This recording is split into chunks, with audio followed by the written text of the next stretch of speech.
Hello friends, இந்த வீடியோவில் நம்ம வந்து ஏஏ நோட்டிஃபிகேஷன் டிராஃப்ட் நோட்டிஃபிகேஷன் 2020 பற்றி பார்க்க போகிறோம். இது வந்து என்னோட ஒப்பீனியன், என்னோட அண்டர்ஸ்டாண்டிங், அதை பற்றி தான் நான் வந்து இதில் சொல்கிறேன்.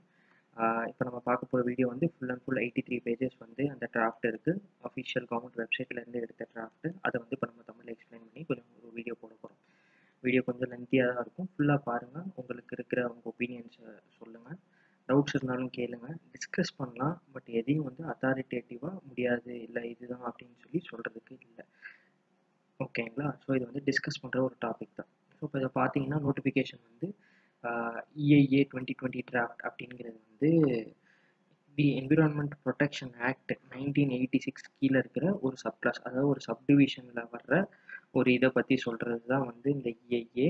இதை வந்து 2006 வந்து ஒரு தடவை அமெண்ட்மெண்ட் பண்ணியிருக்காங்க.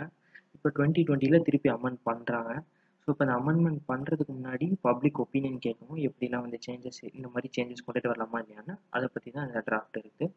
ஃபஸ்ட்டு வந்து இது எங்கே இருக்குது, அதாவது இந்த ரூல் எந்தெந்த இடத்துல இருக்குது, எந்த கிளாஸ் எந்த சப்செக்ஷனில் இருக்குங்கிறதெல்லாம் ஃபஸ்ட்டு 2 பேராகிராஃபில் சொல்லியிருக்காங்க.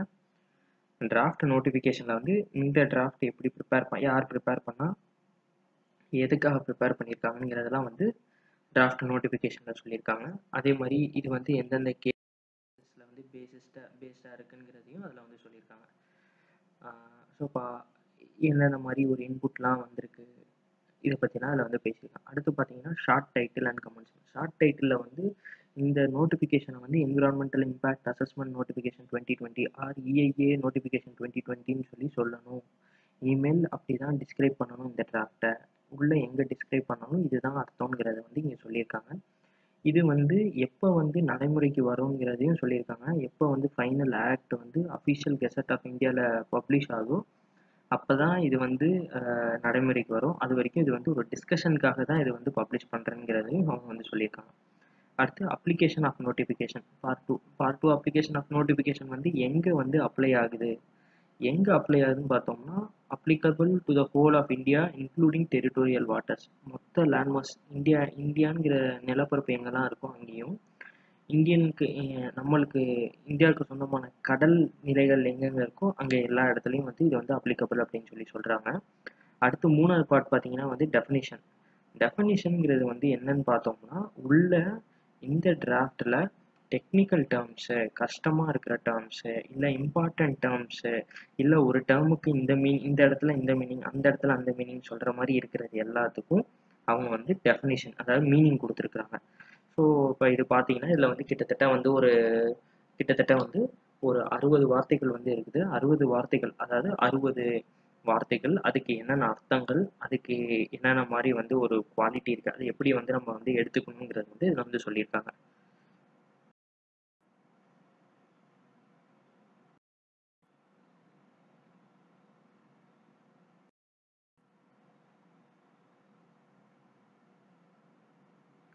ஸோ இப்போ இந்த இதில் பார்த்தோம்னா இதுதான் இதில் வந்து முக்கியமானது, ஜென்ரல் கண்டிஷன். இதை வந்து நீங்கள் ஞாபகத்தில் வச்சுக்கணும். ஜென்ரல் கண்டிஷன்னா என்ன, இதை பற்றி நம்ம வந்து இன்னொரு இடத்துல வந்து பார்க்க வேண்டியிருக்கும். அதனால் இப்போ நம்ம வந்து சொல்கிறோம். ஜென்ரல் கண்டிஷன்னா means that any project or activity specified in B1 shall be appraised to the central level without change in the category if located in whole or in part in areas mentioned in ARP below.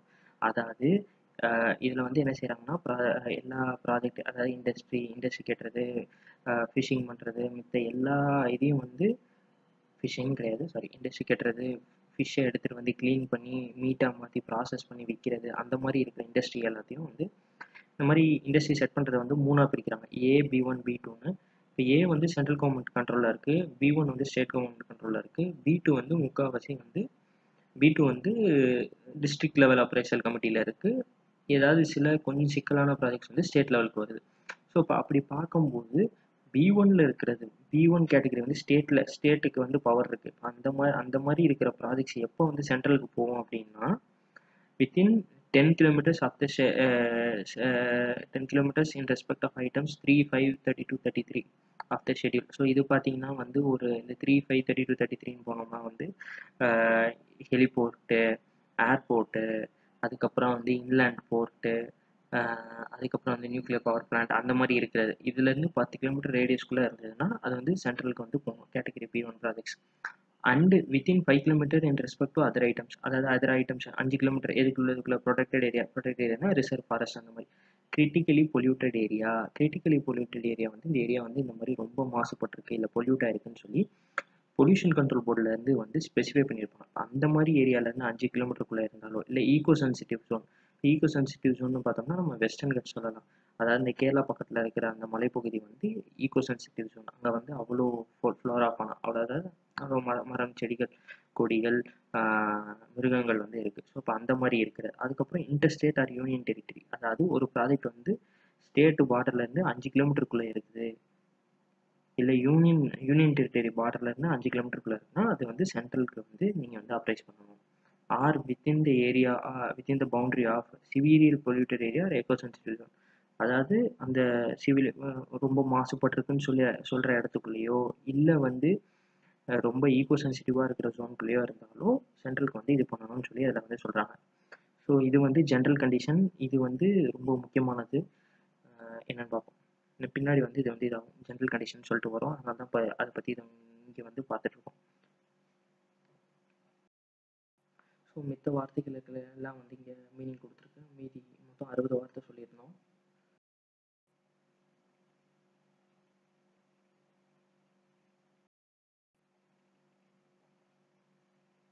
சரி, அடுத்துன்னு பார்த்தோம்னா இப்போ வந்து part 4. Part 4ல் வந்து requirement of prior environmental clearance or prior environmental permission.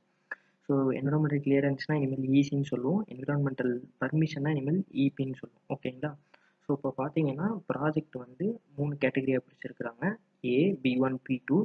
So இது எல்லாமே வந்து appraisal கமிட்டிக்கு போய் அப்ரைசல் கமிட்டியிலேருந்து என்விரான்மெண்டல் கிளியரன்ஸ் கொடுத்து ரெகுலேட்டரி அத்தாரிட்டினா ministry of environment forest and climate change, MOEFCC அப்படின்னு சொல்கிறாங்க. அங்கேருந்து என்விரான்மெண்டல் கிளியரன்ஸ் கொடுத்ததுக்கப்புறம் தான் நீங்கள் வந்து ஒரு ப்ராஜெக்டாக ஆரம்பிக்க முடியும். அது இல்லாமல் ஆரம்பிக்க முடியாது. ஸோ இப்போ அப்படி பார்க்கும்போது வந்து ஏ அப்படிங்கிறது வந்து ஏக்கு பர்மிஷன் வாங்கணும்னா நீங்கள் சென்ட்ரல் கவர்மெண்ட் லெவலில் போய் நீங்கள் வந்து பர்மிஷன் வாங்கணும். B1க்கு போகிறீங்கன்னா B1ல் ஜென்ரல் கண்டிஷன்ஸ்லாம் சாட்டிஸ்ஃபை பண்ணிடுச்சு. அதாவது அந்த சொன்ன கண்டிஷனுக்குள்ளே இல்லை, எல்லா இதுக்கும் சேஃபாக இருக்குது அப்படின்னா ஸ்டேட்லேயே நீங்கள் வைக்கலாம். இல்லை அப்படின்னா அது வந்து நம்ம வந்து சென்டருக்கு கொண்டுட்டு போகிற மாதிரி வரும். B2க்கு வந்து என்விரான்மெண்டல் கிளியரன்ஸ் வந்து கிடையாது, என்விரான்மெண்டல் பர்மிஷன் மட்டும்தான். என்விரான்மெண்டல் கிளியரன்ஸ்னு எப்போ வரும் அப்படின்னா வந்து அது வந்து இந்த ஜென்ரல் கண்டிஷனை சாட்டிஸ்ஃபை பண்ணுறது இல்லைங்கிறப்ப தான் அது வந்து நம்மளுக்கு வந்து என்விரான்மெண்டல் கிளியரன்ஸ் வாங்கணும் அப்படின்னு சொல்லிட்டு வந்து போகிறாங்க. இந்த என்விரான்மெண்டல் கிளியரன்ஸ் வாங்க வேண்டாம் அப்படின்னு பார்த்தீங்கன்னா என்விரான்மெண்டல் பெர்மிஷன் வாங்கணும். பெர்மிஷன் வாங்குறது வந்து டிஸ்ட்ரிக்ட் லெவல்லையோ இல்லை ஸ்டேட் லெவல்லையோ வாங்கிக்கலாம். ஸோ இப்போ இது எல்லாத்துலையும் என்ன சொல்கிறாங்க அப்படின்னா வந்து இங்கே வந்து நீங்கள் வந்து என்ன பண்ணலாம், பர்மிஷன் வாங்காமல் இல்லை என்விரான்மெண்டல் கிளியரன்ஸ் வாங்காமல் நீங்கள் என்ன பண்ணலாம், நிலத்தை வாங்கி வைக்கலாம்.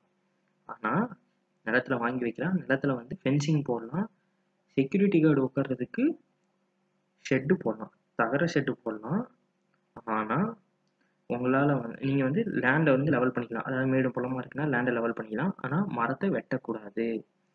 ஜியோ டெக்னிக்கல் இன்வெஸ்டிகேஷன் பண்ணிக்கலாம், ஆனால் அங்கேயும் மரத்தை வெட்டக்கூடாது. எங்கேயுமே மரத்தையோ செடி கொடியோ எதையோ வெட்டவும் கூடாது, இங்கிட்ட வந்துட்டு கிளியர் பண்ணவும் கூடாது. லேண்ட் கிளியரிங்கே இருக்கக்கூடாது. ஆனால் நீங்கள் வந்து ஏரியா போட்டு வச்சுக்கலாம், நிலத்தை வாங்கி அதில் வந்து சுற்றி வந்து வேலி போட்டு இது வந்து ஏன் நிலம் அந்த மாதிரி வந்து நீங்கள் வந்து வச்சுக்கலாம். பெர்மிஷன் வந்ததுக்கு அப்புறம் தான் நீங்கள் வந்து தோண்ட போகிறதோ இல்லை நிலத்தில் வந்து மரத்தை வெட்டுறதோ இந்த வேலை எல்லாத்துமே வந்து என்விரான்மெண்டல் கிளியரன்ஸோ என்விரான்மெண்டல் பர்மிஷனோ வந்ததுக்கப்புறம் தான் பண்ண முடியும். அடுத்து பார்த்தீங்கன்னா categorisation of project and activities. இதில் வந்து திருப்பி வந்து அதே தான் சொல்கிறாங்க. A, B1, B2ன்னு பிரிக்கிறோம். பிரித்ததுக்கப்புறம் ஏ யார்கிட்ட போகுது, ஏ வந்து ஏவோட ஷெட்யூல் எக்ஸ்பேன்ஷன் இல்லை மாடர்னைசேஷன் அது புதுசாக ப்ராஜெக்ட் கொண்டுட்டு வரோம்னா வந்து மினிஸ்ட்ரி, இங்கே மினிஸ்ட்ரினா MOEFCC, ministry of environment forest and climate change, அவங்கள்ட்ட வந்து ப்ரியர் என்விரான்மெண்டல் கிளியரன்ஸ் வந்து வாங்கியிருக்கணும். B1 கேட்டகரிக்கு போகும்போது இவங்க வந்து ஜென்ரல் கண்டிஷன் சாட்டிஸ்ஃபை பண்ணிச்சு அப்படின்னா வந்து ஸ்டேட் என்விரான்மெண்டல் இம்பேக்ட் அசஸ்மெண்ட் அத்தாரிட்டிகிட்ட போய் இவங்க வந்து கிளியரன்ஸ் வாங்கணும். இதே யூனியன் டெரிட்டரியில் இருந்தேன்னா union territory environmental impact assessment அத்தாரிட்டிகிட்ட போய் இவங்க வந்து கிளியரன்ஸ் வாங்கணும். ஜென்ரல் கண்டிஷனை சாட்டிஸ்ஃபை பண்ணல அதாவது ஜென்ரல் கண்டிஷன் சாட்டிஸ்ஃபை பண்ணலைன்னா அதை தான் அந்த ஏரியாவுக்குள்ளலாம் இல்லை நம்ம வந்து சேஃபாக இருக்கணும். ஜென்ரல் கண்டிஷன் சாட்டிஸ்ஃபை பண்ணிச்சு அப்படின்னு வந்துச்சுன்னா இது வந்து central government central ministry MOEF CCTல தான் வந்து கிளியரன்ஸ் வாங்கணும். அடுத்து பார்த்தீங்கன்னா B2 ப்ராஜெக்ட் வந்து அப்ரைசல் கமிட்டி முன்னாடி வச்சு EC வந்து state environmental impact SEIAA or UTEIAA அவங்கள்ட்ட வந்து வாங்கிக்கலாம் அப்படின்னு வந்திருக்கு. அதாவது இது வந்து அப்ரைசல் கமிட்டி முன்னாடி என்னென்ன ப்ராஜெக்ட் வைக்கணும்னு தேவைப்படுதோ அதுக்கு மித்த இதுக்கு வந்து என்விரான்மெண்டல் பர்மிஷன் வந்து டைரெக்டாக SEIAA இல்லைன்னா UTEIAA வந்து வாங்கிக்கலாம். என்விரான்மெண்டல் கிளியரன்ஸ் வாங்குறதுக்கு தனியாக சொல்லியிருக்காங்க, என்விரான்மெண்டல் கிளியரன்ஸ் வாங்க வேண்டியதுக்கு தனியாக சொல்லியிருக்காங்க. இப்போ இது ஏன் இப்படி தனியாக சொல்லலாம்னு பார்ப்போம். அடுத்து வந்தீங்கன்னா national defence project, security project, strategic considerations வர ப்ராஜெக்ட்ஸ் வந்து ECO EPO வந்து கவர்மெண்ட் வந்து அவங்களாவே டிசைட் பண்ணி கொடுக்கலாம். இந்த மாதிரி இன்ஃபர்மேஷன், இந்த மாதிரி இப்போ ப்ராஜெக்ட் ரிலேட்டட் இன்ஃபர்மேஷன் வந்து பப்ளிக் டொமைனில் வைக்க வேண்டியதில்லை அப்படின்னு சொல்லி சரி, இப்போ இது ஏன் அப்படின்னு சொல்லி பார்க்குறோம் அப்படின்னு பார்த்தோம்னா வந்து இது ஏன் அப்படி சொல்கிறாங்க அப்படின்னு சொல்லிட்டு பார்த்தோம்னா, நம்ம இந்த மாதிரி இதெல்லாம் வெளியில் சொல்லும்போது மித்தவங்களுக்கும் தெரியும் நம்ம இந்த மாதிரி வந்து ஒரு ப்ராஜெக்ட் பண்ணுறோம். இப்போ லடாக்கில் வந்து ரோடு போடுறோம் அப்படின்னு பார்த்தீங்கன்னா, நம்ம ரோடு போடும்போது நம்ம ரோடு போடுறதுக்கும் பர்மிஷன் போட்டு நம்ம வந்து ஆன்லைனில் நம்ம வெப்சைட்டில் போட்டோம் அப்படின்னா வந்து சைனாக்காரனும் பார்க்க தான் செய்வான். அதனால அந்த மாதிரி இன்ஃபர்மேஷன்லாம் நாங்கள் வந்து பப்ளிக்காக பண்ண மாட்டோம் அப்படின்றாங்க. இதே மாதிரி தான் நம்ம ஊர் சைடும், அதாவது எது முக்கியமான ப்ராஜெக்ட் இருக்கோ அதுக்கு வந்து இந்த மாதிரி பண்ண மாட்டோம் அப்படின்றாங்க. இதில் வந்து சில கொஷினபிள் டிசிஷன்ஸ் இருக்க தான் செய்யுது. அதை பற்றி நம்ம வந்து கிளாரிஃபிகேஷன்ஸ் கேட்கணும். இந்த மாதிரி இருக்குது, நீங்கள் என்னன்னு சொல்கிறீங்க, இது எதையும் கிளியராக சொல்லுங்கள் அப்படின்னு சொல்லிட்டு. ஸோ இப்போ expert appraisal committee. So expert appraisal கமிட்டின்னு பார்க்கும்போது வந்து இவங்க தான் வந்து டிசிஷன் எடுக்கிறாங்க. இவங்க தான் வந்து இதுக்கு கொடுக்கலாமா, கிராண்ட் பண்ணலாமா வேண்டாமான்னு சொல்லி ரெக்கமெண்ட் பண்ணுறது.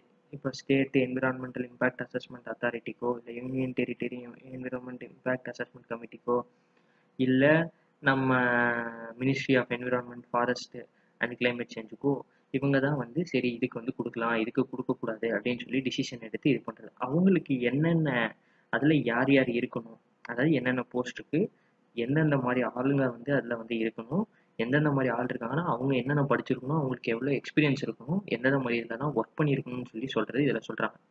சரி, இப்போ வந்து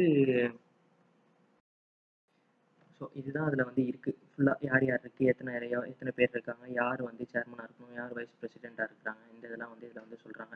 ஸோ இப்போ இதில் அவங்களுக்கு டேர்ம் எத்தனை நாள் டேர்ம், அதாவது எத்தனை நாள் வந்து அவங்க வந்து இருக்கலாம், எந்த ரேங்க்கில் இருக்கலாம், எந்த ரேங்க்கில் இருக்கக்கூடாது, கவர்மெண்ட் ஆஃபீஸராக இருக்கக்கூடாது, படிக்காதவங்களாக இருக்கக்கூடாது, இந்த மாதிரிலாம் நிறைய ரூல்ஸ் அண்ட் ரெகுலேஷன் சொல்கிறாங்க. ஸோ இப்போ ஃபஸ்ட்டு 6 நம்பர்ஸ் பார்த்துப்போம் பார்த்தீங்களா. ஸோ இப்போ ஃபஸ்ட்டு 6 நம்பர்ஸை கம்பேர் பண்ணிடுவோமா. இப்போ இதில் பார்த்தது நம்பர் 1, 2 and 3 இது வந்து EA 2006 நம்பர் 1 அப்படிங்கிற ஒரே இதுக்குள்ளே வந்துடுது. அடுத்து இதில் 4ன்னு பார்த்தது வந்து EA 2006 2ன்னு வருது. அடுத்து வந்து நம்ம 5 பார்த்துருக்கோம். 5 வந்து EA 2006 வந்து 4 அப்படின்னு வந்திருக்கு. பட் அதோட இதில் வந்து இன்னும் டீட்டெயிலாக கொடுத்துருக்காங்க, என்ன செய்கிறது எப்படி இருக்குங்கிறது வந்து இன்னும் டீட்டெயிலாக கொடுத்துருக்காங்க. அடுத்து 6 பார்த்தீங்கன்னா இந்த எக்ஸ்பர்ட் அப்ரைசல் கமிட்டி பார்த்தோம், அது கிட்டத்தட்ட ஒரே மாதிரி தான் இருக்குது. 6லேயும் இங்கே 2020லேயும் ஒரே மாதிரி தான் இருக்குது, 2006லேயும் ஒரே மாதிரி தான் இருக்குது. அடுத்து பார்த்தீங்கன்னா state level environmental impact assessment authority and union territory level environmental impact assessment authority. இவங்க தான் இப்போ B1 வந்து ஸ்டேட் லெவலில் பர்மிஷன் வாங்கலாம், இல்லை யூனியன் டெரிட்டரி லெவலில் பர்மிஷன் வாங்கலாம்னு சொல்லியிருந்தாங்களா. ஸோ இப்போ அந்த மாதிரி பர்மிஷன் வாங்குறதுக்கு இவங்க தான் அத்தாரிட்டி. ஸோ இப்போ இவங்களுக்கு அப்ரைசல் கொடுக்கறதுக்கு எக்ஸ்பர்ட் அப்ரைசல் கமிட்டி மாதிரி state expert appraisal committee SEAC இல்லைன்னா union territory expert appraisal committee இல்லைன்னா UTEAC இந்த மாதிரி வந்து ஒரு கமிட்டி வந்து இவங்களே ஃபார்ம் பண்ணிக்கலாம். ஆனால் அந்த SEIAA இல்லைன்னா UTEIAA வந்து சென்ட்ரல் கவர்மெண்ட்லேருந்து வந்து அப்பாயிண்ட் பண்ணுவாங்க. ஸோ இப்போ இதை அப்பாயிண்ட் பண்ணுறது யார் அப்பாயிண்ட் பண்ணுறா, யார் வந்து இருக்கலாம், ஸ்டேட் கவர்மெண்ட்லேருந்து யார் இருக்கணும், ஸ்டேட் கவர்மெண்ட் பர்சன் யார் இருக்கணும், அதாவது அந்த ஸ்டேட் லோக்கலில் ஸ்டேட் கவர்மெண்ட்டில் எம்ப்ளாய் பண்ணிட்டு இருக்க ஒரு IAS ஆஃபீஸரோ IPSஓ யார் இருக்கணும், இல்லை IFSஓ யார் இருக்கணும்னு சொல்லி இருக்கிறது. அப்போ அந்த மாதிரி ரூல்ஸ் அண்ட் ரெகுலேஷன்ஸ் எல்லாம் இதில் வந்து சொல்கிறாங்க. அவங்களோட டேர்னர் என்ன, அவங்க வந்து எப்போ மீட் பண்ணணும், எவ்வளோ மீட்டிங் இருக்கணும், இதெல்லாம் வந்து சொல்கிறாங்க. ஸோ இப்போ அடுத்து பார்த்தீங்கன்னா இது வந்து பார்த்தீங்கன்னா 2006 வந்து 7 சரி அடுத்து முடிச்சிருவாங்க. ஸோ இப்போ அடுத்து பார்த்தீங்கன்னா 8 state or union territory or district level expert appraisal committee. அதாவது அப்போ எக்ஸ்பர்ட் அப்ரைசல் கமிட்டின்னு பார்த்தது வந்து ministry of environment forest and climate சேஞ்சுக்கு தான் அங்கே பார்த்தோம். ஸ்டேட் லெவல்லையோ இல்லை யூனியன் டெரிட்டரியிலையோ இல்லை டிஸ்ட்ரிக்ட், இப்போ B2 வந்து டிஸ்ட்ரிக்ட் லெவல்லையோ பண்ணிக்கலாம் அப்படின்னா, ஸோ இப்போ அந்த மாதிரி டிஸ்ட்ரிக்ட் லெவலில் பண்ணுறது அப்படின்னா அவங்களுக்கு அதுக்குரிய அப்ரைசல் கமிட்டி. ஸோ இந்த மாதிரி இருக்கிற அப்ரைசல் கமிட்டியில் யார் யார் இருக்கணும், எந்த மாதிரி எவ்வளோ படிச்சிருக்கணும், அவங்களோட குவாலிஃபிகேஷன் என்ன இருக்கணும், அவங்களோட ஒர்க் என்ன, எப்படி அவங்க வந்து எத்தனை நாளுக்குள்ளே வந்து இந்த கிளியரன்ஸ் கொடுக்கணும், ஒரு ரெக்வஸ்ட் வருதுன்னா எத்தனை நாளில் பார்க்கணும், இது எல்லாம் இதில் சொல்கிறாங்க. அடுத்த 9 வந்து technical expert committee. Technical expert கமிட்டியோட வேலை என்னன்னா, இது வந்து ஃபுல்லாக technical person, behind the screen person மாதிரி. மித்த எல்லாரும் அவங்களாம் டிசிஷன் மேக்கிங்னா இவங்க வந்து அனலைஸ் பண்ணுறது, அதாவது கொடுக்குறது வந்து கரெக்டாக இருக்கா இல்லையா, இதில் வந்து இந்த மாதிரி சேஞ்ச் பண்ணலாமா இல்லையா, இது ஏன் வந்து இந்த மாதிரி கொடுத்துருக்காங்க, இவங்க கொடுத்த EA கரெக்டாக இல்லையா, இவங்க கொடுத்துருக்க என்விரான்மெண்டல் மேனேஜ் பிளான் கரெக்டாக இல்லையா, இந்த மாதிரி பார்க்குறதெல்லாம் இவங்களோட வேலை. ஸோ அதுக்கு வந்து ஆஃபீஸர்ஸ் எப்படி எடுக்கணும், யார் எடுக்கணும், எப்படி எடுக்கணும், எந்த மாதிரி அவங்களுக்கு என்னென்ன ரோல், இதெல்லாம் சொல்கிறது, அவங்களோட டெனியர், இதெல்லாம் சொல்கிறது வந்து இந்த 9ல் இருக்குது. ஸோ இப்போ கடைசியாக பார்த்தீங்கன்னா SEIAA, SEAC, TEC technical expert committee. So இப்போ இந்த 3 இது 7, 8 and 9 வந்து பார்த்தீங்கன்னா வந்து 2006 நோட்டிஃபிகேஷனில் 3 அப்படிங்கிற ஒரு சின்ன இதெல்லாம் முடிச்சிடுறாங்க. ரொம்ப டீட்டெயிலாக இல்லை, பட் இதில் வந்து தனித்தனியாக டீட்டெயிலாக கொடுக்குறாங்க. அடுத்து பார்த்தீங்கன்னா 10ன்னு போகும்போது 10லேருந்து 16 இதை வந்து நம்ம கொஞ்சம் சேர்த்து பார்க்குற மாதிரி வரும். அதனால கம்பேரிசன் வந்து கடைசியில் பார்ப்பாங்க. நான் 16 முடிச்சிட்டு கம்பேரிசன் சொல்கிறேன். 10ல் வந்து stages of environmental prior environmental clearance or prior environmental permission and processes. So இப்போ இதில் பார்த்தீங்கன்னா இதுக்கு வந்து என்னென்ன ப்ராசஸ் இருக்குது, A1, B1, B2 அப்படின்னு பிரிச்சுருக்கோன்னா ஒவ்வொரு இதுக்கும் என்னென்ன ப்ராசஸ் இருக்குது அப்படின்னு சொல்லியிருக்காங்க. இப்போ இது ஜென்ரலாக பார்த்தோம்னா B1 வந்து ஒரே மாதிரி இருக்கும். B2ல் வந்து 2 டைப்பாக இருக்குது. So first A R B1 பார்ப்போம். A ஆர் B1 பார்த்தோம்னா ஃபஸ்ட்டு ஸ்கோப்பிங் பண்ணணும், அடுத்து டிராஃப்ட் EA ப்ரிப்பேர் பண்ணணும். டிராஃப்ட் EAனா என்விரான்மெண்டல் இம்பாக்ட் அசஸ்மெண்ட் ப்ரிப்பேர் பண்ணணும், பப்ளிக் கன்சல்டேஷன் கொண்டுட்டு வரணும், பப்ளிக் கன்சல்டேஷன் தேர்ட் பார்ட்டி ஆடிட்டை சேர்த்து ஃபைனல் என்விரான்மெண்டல் இம்பாக்ட் அசஸ்மெண்ட்னு ஒரு ரிப்போர்ட் ப்ரிப்பேர் பண்ணி அதை எக்ஸ்பர்ட் அப்ரைசல் கமிட்டி முன்னாடி வைக்கணும். அவங்க அதை பார்த்து அப்ரைஸ் பண்ணி SEIAA இல்லைன்னா UTEIAA இல்லாட்டினா MOEFCC இவங்கள்ட்ட கொடுத்து நீங்கள் இதை வந்து கிராண்ட் பண்ணலாம் இல்லை ரிஜெக்ட் பண்ணலாம் அப்படின்னு சொல்லிட்டு வந்து சொல்லுவாங்க. ஸோ இதுதான் வந்து இதில் வர்ற வந்து ஒரு 6 ஸ்டெப்பு. அடுத்து B2 வந்தோம்னா B2ல் வந்து 2ஆக பிரிக்கிறாங்க. ஒன்று வந்து இந்த ஜென்ரல் கண்டிஷனை சாட்டிஸ்ஃபை பண்ணாதது, அந்த மாதிரி ஆமாம் ஜெனரல் கண்டிஷன் சாட்டிஸ்ஃபை பண்ணாதது இதுக்கு வந்து அப்ரைசல் கமிட்டி முன்னாடி வைக்கணுன்றாங்க. அப்ரைசல் கமிட்டி முன்னாடி வைக்க வேண்டியதுக்கு என்னென்ன சொல்கிறாங்க, ப்ரிப்பரேஷன் ஆஃப் EMPனா என்விரான்மெண்டல் மேனேஜ்மெண்ட் பிளான். அடுத்து அதுலேருந்து அப்ரைசல் அவங்க வந்து அப்ரைஸ் பண்ணுறாங்க. அடுத்து வந்து அந்த ஸ்டேட்டில் இருக்கிற அத்தாரிட்டி EIA அத்தாரிட்டி வந்து அக்செப்ட் பண்ணலாமா இல்லையான்னு சொல்லி கிராண்ட் பண்ணுறோமா ரிஜெக்ட் பண்ணலாமான்னு பார்க்குது. அதுக்கு அடுத்தது பார்த்தோம் அப்படின்னா வந்து இது வந்து நீங்கள் அந்த கமிட்டி முன்னாடி வைக்கவே வேண்டியதில்லை, அந்த மாதிரி சின்னதாக இருக்கும். இப்போ அவங்க என்ன செய்யணும்னா EMP ப்ரிப்பேர் பண்ணணும், ரெகுலேட்டரி அத்தாரிட்டி டைரெக்டாக வந்து அந்த EIA அத்தாரிட்டி ஸ்டேட் லெவல்லையோ யூனியன் லெவல்லையோ டிஸ்ட்ரிக்ட் லெவல்லையோ கொடுத்து அவங்கள்ட்ட வந்து வெரிஃபை பண்ணணும். அவங்க வெரிஃபை பண்ணிவிட்டு அவங்க வந்து இது கொடுக்கலாமா வேண்டாமான்னு சொல்லி டிசைட் பண்ணிடலாம். இது யார் யார் பண்ணணும், அதாவது யார் வந்து ப்ரிப்பேர் பண்ணணும், யார் வந்து அதுக்கு ரெஸ்பான்சிபிள், எப்படி இருக்கணுங்கிறதெல்லாம் பார்க்கணும். ஸோ இப்போ EIAனா இம்பேக்ட் எப்படி இருக்குது அப்படின்னு சொல்லி நம்ம வந்து முன்னாடியே ஸ்டடி பண்ணுறது. EMPனா என்ன, EMPனா இதாவது நான் வந்து இன்றைக்கி வந்து ஒரு தொழிற்சாலை நடத்துகிறேன்னா எனக்கு இதுலேருந்து கழிவு வரும். கழிவு வராதுன்னு என்னால் சொல்லவே முடியாது. ஸோ இப்போ அந்த கழிவு வர்றதுனால வெளியில் வந்து பிரச்சனை வரும். ஸோ அதனால் அந்த கழிவை வந்து நான் எப்படி ட்ரீட் பண்ணலாம், கழிவு வராமல் நான் வந்து எப்படி கம்மி பண்ணலாம், வர்ற கழிவை நான் வந்து எப்படி வந்து மினிமைஸ் பண்ணுறது, எஃபெக்ட் இல்லாமல் எப்படி மினிமைஸ் பண்ணுறதுங்கிறது தான் வந்து என்விரான்மெண்டல் மேனேஜ்மெண்ட் பிளான். எப்படி வந்து என்விரான்மெண்ட்டை நம்ம வந்து நம்மளால் காப்பாற்றிக்க முடியும், அது முன்னாடியே பிளான் போட்டு இது பண்ணுறது தான் இது. சரிங்களா? ஸோ வந்து அடுத்து வந்து process of application of prior EC or prior EP as a cases maybe. அதாவது எப்படி வந்து இதில் வந்து என்ன சொல்கிறாங்கன்னா எப்படி வந்து இதில் பெர்மிஷன் வாங்குறது, ஸ்கோப்பிங் வந்து எப்படி பண்ணுறது, ப்ரீ ஃபீசிபிலிட்டி ரிப்போர்ட் வைக்கணும், அதில் என்னென்ன ப்ராசஸ் இருக்குது, யார்கிட்ட வந்து யார் ரெகுலேட்டரி அத்தாரிட்டி யார்கிட்ட கொண்டு போய் கொடுக்கணும், எதை கொடுக்கணும், யார்கிட்ட கொடுக்கணும், எப்போ கொடுக்கணும், இது எல்லாமே வந்து இதை வந்து சொல்கிறாங்க. டீட்டெயிலாக போனீங்க, நம்ம கொஞ்சம் ஃபாஸ்ட்டாக போகிறோம். இப்போ அடுத்து பார்த்தீங்கன்னா ஸ்கோப்பிங். அதாவது இப்போ அந்த முதல் இதில் பார்த்தோம்னா 6 இது பார்த்துருப்போம். Scoping, draft EIA, public consultation, final EIA, அதுக்கப்புறம் வந்து அப்ரைசலுக்கு அப்புறம் கிராண்டிங் ஆர் ரிஜெக்ஷன் அப்படின்னு சொல்லிட்டு 6 இது பார்த்துருப்போம். அதில் ஃபஸ்ட்டு ஸ்கோப்பிங்னா இதில் வந்து என்னென்ன இருக்குது, அதாவது மினிஸ்ட்ரி வந்து சொல்லிடணும் இந்த ப்ராஜெக்ட் தான் பண்ண போயிடுது, இந்த மாதிரி ஒரு ப்ராஜெக்ட் தான் பண்ண போகிறேன். அதாவது நான் வந்து இரும்பு வந்து அயன் ஓர் வந்து மைன் பண்ண போகிறேன் அப்படின்னு சொல்லிட்டு சொல்கிறோம் அப்படின்னா வந்து அவங்க வந்து இதுக்குன்னு சில டேர்ம்ஸ் ஆஃப் ரெஃபரன்ஸ் வச்சு இந்தந்த இதுதான் இருக்குது, இதெல்லாம் நீங்கள் வந்து கன்சிடர் பண்ணிட்டீங்களா இல்லையா அப்படின்னு சொல்லி அவங்க வந்து ஒரு ப்ரீ ரெக்வசிட் வந்து கொடுத்துருவாங்க. அந்த ப்ரீ ரெக்வசிட் வந்து அவங்கள்ட்ட வந்து இருக்கும். நம்ம ரெக்வஸ்ட் பண்ணோம்னா அவங்க வந்து நம்மளுக்கு மெயில் பண்ணுவாங்க. அந்த ரெக்வசிட்டை வச்சு நம்ம வந்து நம்ம இது இந்தந்த இதில் வந்து சாட்டிஸ்ஃபை ஆகுமா, இது பண்ணலைன்னா அதை எப்படி சாட்டிஸ்ஃபை பண்ண வைக்கிறது, இந்த மாதிரி இருக்கிறதெல்லாம் இதில் வந்து பார்க்கணும். ஸோ அதை பற்றி இதில் வந்து சொல்லியிருக்காங்க. B2 ப்ராஜெக்ட்ஸ்க்கு வந்து இது. ஸோ இப்போ டிஓஆர் வந்து டேர்ம்ஸ் ஆஃப் ரெஃபரன்ஸ் அதை நம்ம சொன்னோம், அவங்க கவர்மெண்ட்லேருந்து கொடுப்பாங்கன்ட்டு பேசிக் ஸ்டாண்டர்ட்ஸ் அதெல்லாம் வந்து கண்டிப்பாக இருந்தே ஆகணும். அதில் ஸ்டாண்டர்ட் டிஓஆர்னு சொல்லிட்டு standard terms of reference. So இப்போ அதை எப்படி டிசைட் பண்ணுறாங்க, அப்ரைசல் கமிட்டி வந்து டிசைட் பண்ணுது. எப்படி டிசைட் பண்ணுறாங்க, ஏன் டிசைட் பண்ணுறாங்க, எப்படி டிசைட் பண்ணுறாங்க, எத்தனை நாளுக்குள்ளே டிசைட் பண்ணுறாங்க, எப்படி சேஞ்ச் பண்ணலாம், நம்ம வந்து அவங்க கொடுத்துருக்க ஸ்டாண்டர்டோட ஹையாக வைக்கிறதுனா எப்படி வைக்கலாம், லோவாக போச்சுன்னா நம்மளுக்கு வந்து அக்செப்ட் ஆகாது. ஸோ இதெல்லாம் இருக்கா இல்லையான்னு எப்படி செக் பண்ணுறாங்க, இதெல்லாம் வந்து இந்த ஸ்கோப்பிங்கில் வந்து சொல்கிறாங்க. அடுத்து பார்த்தீங்கன்னா preparation of environmental impact assessment report. எப்படி வந்து ஒரு இஏ ரிப்போர்ட் ப்ரிப்பேர் பண்ணணும், யார் பண்ணணும், எப்படி எப்போ பண்ணணும், அதாவது மழை காலத்தில் பண்ணணுமா வெயில் காலத்தில் பண்ணணுமா, எந்த ப்ராஜெக்ட்டுக்கு மழை காலத்தில் பண்ணணும், எந்த ப்ராஜெக்ட்டுக்கு வெயில் காலத்தில் பண்ணணும், எந்தெந்த ப்ராஜெக்ட்டுக்கு இயர் ரவுண்டு ஃபுல்லாக பண்ணணும், யார் பண்ணணும், தேர்ட் பார்ட்டி பண்ணணும், நம்ம பண்ணணும், அப்புறம் நம்மளுக்கு சம்மந்தம் இல்லாத ஒரு தேர்ட் பார்ட்டி பண்ணணும், அதே மாதிரி ஒரு நேஷ்னல் லெவல் கவர்மெண்ட்டு லேபரேட்டரி பண்ணணும், எங்கெங்கே இருக்கிறதுக்கு பண்ணணும், எந்தெந்த மாதிரி ப்ராஜெக்ட்ஸ்க்கு பண்ணணும், யார் எக்ஸ்பர்ட்டுன்னு யாரை வந்து கவர்மெண்ட் சொல்லுது, இதெல்லாம் வந்து இதில் கொடுத்துருக்காங்க. இஏ ரிப்போர்ட்டும் வந்து B2 ப்ராஜெக்ட்ஸ்க்கு தேவையில்லைன்றாங்க. ஆனால் அதுக்கு இஎம்பி தேவை. இது ஏன் அப்படின்னு சொல்லிட்டு நம்ம பின்னாடி கடைசியில் வரும்போது வந்து நம்ம பார்ப்போம்.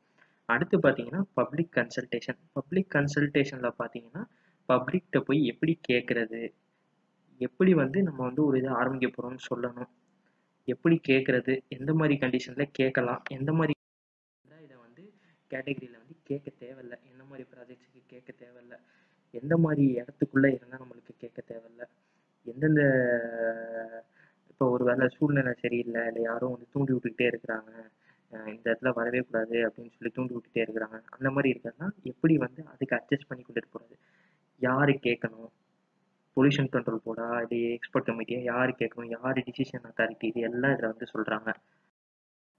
ஸோ இதுலேயும் ஒன்றும் பிரச்சனை இல்லைங்க. அடுத்து பார்த்தீங்கன்னா அப்ரைசல், அதாவது இப்போ கன்சல்டேஷன் வந்துச்சு, கன்சல்டேஷன் வந்ததுக்கப்புறம் ஃபைனல் இஏ ரிப்போர்ட் வந்து தேர்ட் பார்ட்டி, அதாவது சம்மந்தமே இல்லாத ஒரு கம்பெனி வந்து நம்மளுக்கு ஆடிட் பண்ணி கொடுக்கணும். அந்த ஆடிட்டையும் நம்மளோட ஒப்பீனியனையும் மக்களோட ஒப்பீனியனையும் அதுக்கப்புறம் வந்து இப்போ அவங்களே ஆடிட் பண்ணி வச்சுருப்பாங்க, அதையும் அதுக்கு முன்னாடி ப்ரிப்பேர் பண்ண இஏ ரிப்போர்ட்டையும் அதில் என்னென்ன சேஞ்ச் பண்ணியிருக்கோங்கிறதையும் சேர்த்து ஒரு இது பண்ணி ஒரு ரிப்போர்ட்டு ஃபைனல் இஏ ரிப்போர்ட் ப்ரிப்பேர் பண்ணி அவங்க சப்மிட் பண்ணணும். சப்மிட் பண்ணதுக்கப்புறம் இந்த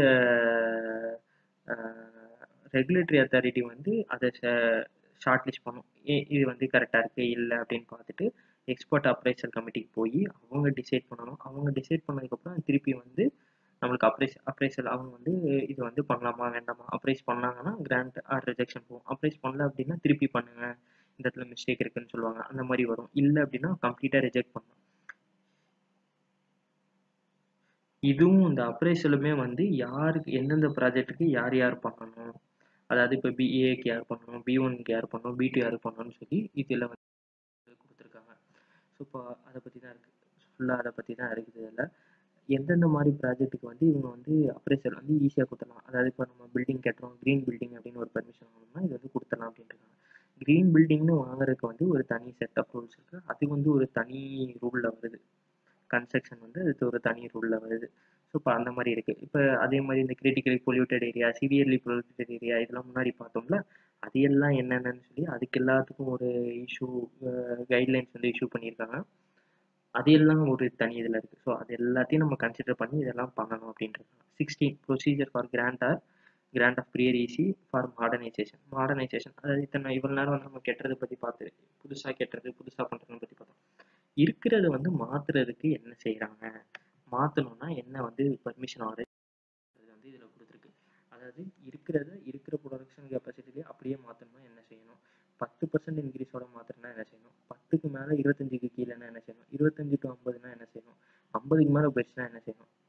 ஸோ இது எல்லாம் இதில் வந்து சொல்லியிருக்காங்க. அதுக்கு ஒரு எக்ஸாம்பிளும் கொடுத்துருக்காங்க இதில். ஸோ இப்போ இதில் வந்து எது வந்து மாறுது? இப்போ சில நேரம் வந்து B2 வந்து B1ஆவோ ஏவாவோ மாறும். ஸோ இப்போ அந்த மாதிரி இருக்கிறதுக்கு வந்து என்ன செய்யணும்? அவங்க வந்து திருப்பி வந்து முதல்ல இருந்து தான் வரணும். பப்ளிக் ஹியரிங் வந்து முதல்ல இருந்தே பண்ணவே இல்லை. சில கம்பெனிஸ் வந்து அந்த மாதிரி இல்லீகலாகவும் நடக்குது. ஸோ இப்போ அந்த மாதிரி இருக்கிற கம்பெனிஸ்லாம் என்ன செய்யறது? ஒருவேளை வந்து இவ்வளோன்னு சொல்கிறாங்க, இவ்வளோ பண்ணியிருக்காங்க அப்படின்னா என்ன பண்ணுறது? இதெல்லாம் அதில் வந்து வருது. ஸோ இப்போ பார்த்தது வந்து 10, 11, 12, 13, 14, 15, 16 இதை வந்து 2006 ஒரே ஒரு சின்ன இதுக்குள்ள நம்பர் 7ங்கிற ஒரு சப் கிளாஸ்க்குள்ள கொண்டு போய் வச்சு ஒரே இதை சின்னதாக முடிச்சிட்டாங்க. பட் இது நம்ம 2020 வந்து இன்னும் டீட்டெயில்டாக வந்து யார் பண்ணணும், எப்போ பண்ணணும், எதுக்கு பண்ணணும்னு சொல்லி டீட்டெயிலாக கொடுத்துருக்காங்க. 2006 வந்து பின்னு இருக்குது. பியில் வந்து இப்போ சொல்கிற மாதிரி இந்த ப்ராஜெக்ட்ஸை வந்து விட்டுறலாம், லீவே வந்து கொடுக்கலாம், கிளியரன்ஸ் வந்து நம்ம மக்கள்கிட்ட கேட்காம கொடுக்கலாம்னு அதுலேயும் இருக்குது. இல்லாமல் இல்லை, இபி மட்டும் கொடுத்துட்டு போயிடலாங்கிற லெவலுக்கு இருக்குது. அதை டிசைட் பண்ணுற அத்தாரிட்டி வந்து கவர்மெண்ட்டில் இருக்கிற கவர்மெண்ட் எம்ப்ளாயீஸ். ஆனால் என்னென்ன அப்படின்னு சொல்லிட்டு அதில் கிளியராக மென்ஷன் பண்ணல. இதில் வந்து நம்மளுக்கு வந்து மென்ஷன் பண்ணியிருக்காங்க எந்தெந்த ப்ராஜெக்ட்ஸ் அப்படின்னு சொல்லிட்டு. ஸோ இப்போ அதை நம்ம அடுத்து போகும்போது பார்ப்போம். அடுத்து பார்த்தீங்கன்னா grant rejection of prior EC. அதாவது இப்போ நம்ம ஈசி கொடுக்குறோம், ஈசி வந்து அப்ரைசல் ஆயிடுச்சு, அதாவது எக்ஸ்பர்ட் கமிட்டி வந்து அப்ரைஸ் பண்ணி நீங்கள் வந்து ரெகுலேட்டரி அத்தாரிட்டி மினிஸ்ட்ரியிலையோ இல்லை ஸ்டேட் என்விரான்மெண்ட் இஏஏ அத்தாரிட்டியோ யூனியன் டெரிட்டரி இஏஏ அத்தாரிட்டியோ வாங்கிக்கோங்க அப்படின்றாங்க. ஸோ இப்போ அப்படி போகும்போது எத்தனை நாளுக்குள்ளே கொடுக்கணும், எத்தனை நாளுக்குள்ளே கொடுக்கலன்னா ஆட்டோமேட்டிக்காக கிளியர் ஆயிடுச்சுன்னு அர்த்தம். இத்தனை நாளைக்கு முன்னாடி கொடுக்கலன்னா கவர்மெண்ட் மேலே என்ன பிரச்சனை வரும், இதெல்லாம் வந்து இதில் வந்து எத்தனை நாளில் எக்ஸ்பைரி ஆகுது, யார் யார் வந்து எதுக்கு யார் யார் வந்து ரெஸ்பான்சிபிள், எந்தெந்த ஆஃபீஸர் எதுக்கு ரெஸ்பான்சிபிள், யார் யார் எக்ஸ்பர்ட்டு, என்னென்ன பிரச்சனை வருது, இது எல்லாத்தையும் வந்து என்னென்ன கிளியரன்ஸ் வேணும் இதெல்லாம் வந்து இதில் இதை வந்து பார்த்தீங்கன்னா வந்து 2006 வந்து 8 அப்படிங்கிற ஒரு கிளாஸில் வந்து கிட்டத்தட்ட ரெண்டுமே வந்து சிமிலராக தான் இருக்குது. அடுத்து அமெண்ட்மெண்ட் இன் ப்ரியர் ஈசிஆர் இபி. அமெண்ட்மெண்ட் இன் ப்ரியர் ஈசிஆர் இபி வந்து இது வந்து ஒரு புது கிளாஸ். அதாவது முந்தி இருந்தது வந்து எப்படி மாற்றுறது. இதுக்கு முன்னாடி நீங்கள் வந்து ஈசி வாங்கிட்டீங்க, இல்லை என்விரான்மெண்டல் பர்மிஷன் வாங்கி வச்சிட்டீங்க, 2006 அப்புறம் வந்ததுன்னு ஏதோ ஒரு இதில் வாங்கி வச்சிட்டீங்க. அதை எப்படி நான் வந்து புதுப்பிக்கிறது, எப்படி வந்து அதை வந்து நான் வந்து இப்போ எனக்கு வந்து புது கிளியரன்ஸ் வாங்கினா தான் ஒர்க் பண்ண முடியும். புது கிளியரன்ஸ் அதை எப்படி நான் வாங்குறது, எப்படி அப்ளை பண்ணுறது, யாரை வந்து நான் இது பண்ணணும், பழசுக்கும் இதுக்கும் என்ன சம்பந்தம், இது எல்லாத்தையும் பற்றி சொல்கிறது வந்து இந்த அடுத்து பார்த்தீங்கன்னா வேலிடிட்டி ஆஃப் ப்ரியர். அதாவது validity of prior environmental clearance and prior EP. So இப்போ இதை பார்த்தீங்கன்னா வந்து 2006 நம்பர் 9 வந்து சொல்கிறாங்க. நம்பர் 9 சொல்கிறவங்க கிட்டத்தட்ட அதே தான் சொல்கிறாங்க. இப்போ யார் வந்து என்னென்ன இருக்குது, எதுக்கு வந்து நம்மளுக்கு பர்மிஷன் இருக்குது, இது பண்ணியிருந்தீங்கன்னா எவ்வளோ நாள், இது பண்ணியிருந்தீங்கன்னா எவ்வளோ நாள், அந்த மாதிரி ஒவ்வொரு இதாக சொல்லியிருக்காங்க. ஸோ 3 ஃபேஸ் சொல்கிறாங்க. Construction or installation phase, operation phase, residency or closure adjustment phase. இப்போ கன்ஸ்ட்ரக்ஷன்னா முதல்ல வந்து கெட்டுறது, ஆப்ரேஷன்னா உள்ள ப்ராசஸ் நீ ப்ராடக்ட் எடுத்து கொடுத்துட்டே இருக்க, க்ளோஷர்னா நீ வந்து இழுத்து மூடிட்டு போகிறீங்க கம்பெனி. அப்போ ஸோ இப்போ அது 3லையும் என்னென்ன வருது, யார் யார்கிட்ட வந்து நம்ம பெர்மிஷன் வாங்கணும், எப்போ என்னென்ன வேலிடிட்டி இருக்குது, இதில் வந்து சொல்கிறாங்க. அடுத்து பார்த்தீங்கன்னா monitoring of post project prior EC or prior EP. Post project prior இபினா நான் கொடுத்துட்டேன், நீங்கள் கேட்டுட்டீங்க, நான் வந்து நீங்கள் ப்ராசஸ் பண்ணிகிட்டே இருக்கிறீங்க, ப்ராசஸ் பண்ணிகிட்டே இருக்கும்போது என்னென்ன பிரச்சனை வரும், அது யார் யார்கிட்ட வந்து நம்ம வந்து சொல்லணும். இது வந்து இதில் வந்து டீட்டெயிலாக முந்தி வந்து சொல்லலை, யார் யார்கிட்ட வந்து உங்களோட இபியோட காப்பி வந்து சப்மிட் பண்ணணுங்கிற மாதிரி. கவர்மெண்ட்டில் தான் அவங்களே வந்து ஆகிட்டு இப்போ வந்து இல்லை, இவங்க மட்டும்தான் கண்டிப்பாக நீங்கள் ஈசி கொடுத்தா தான் நீங்கள் வந்து கம்பெனி நடத்த முடியும் அப்படின்னு சொல்லி ஒரு லிஸ்ட் கொடுத்துருக்காங்க. டிஸ்ட்ரிக்ட் மேஜிஸ்ட்ரேட் இருக்கணும், டிஸ்ட்ரிக்ட் கலெக்டர், டெப்யூட்டி கலெக்டர், ஜில்லா பரிஷத் முனிசிபாலிட்டியில் இருக்கணும், டிஸ்ட்ரிக்ட் இண்டஸ்ட்ரியல் ஆஃபீஸர்கிட்ட இருக்கணும், அர்பன் லோக்கல் பாடிஸ்கிட்ட இருக்கணும், ரீஜனல் ஆஃபீஸ் மினிஸ்ட்ரியோட ரீஜனல் ஆஃபீஸில் இருக்கணும், ஸ்டேட் பொல்யூஷன் கண்ட்ரோல் போர்டு இல்லை யூனியன் பொல்யூஷன் கண்ட்ரோல் போர்டு இல்லைன்னா சென்ட்ரல் பொல்யூஷன் கண்ட்ரோல் போர்டோட ரீஜனல் ஆஃபீஸில் இருக்கணும். ஸோ இப்போ இந்த மாதிரிலாம் அவங்க வந்து ஸ்பெசிஃபை பண்ணியிருக்காங்க. இவங்களுக்கு சொல்லணும், நீங்கள் அவங்களும் வந்து பார்த்துருக்கேன் தேவையில்லைங்கிற மாதிரி சொல்கிறாங்க.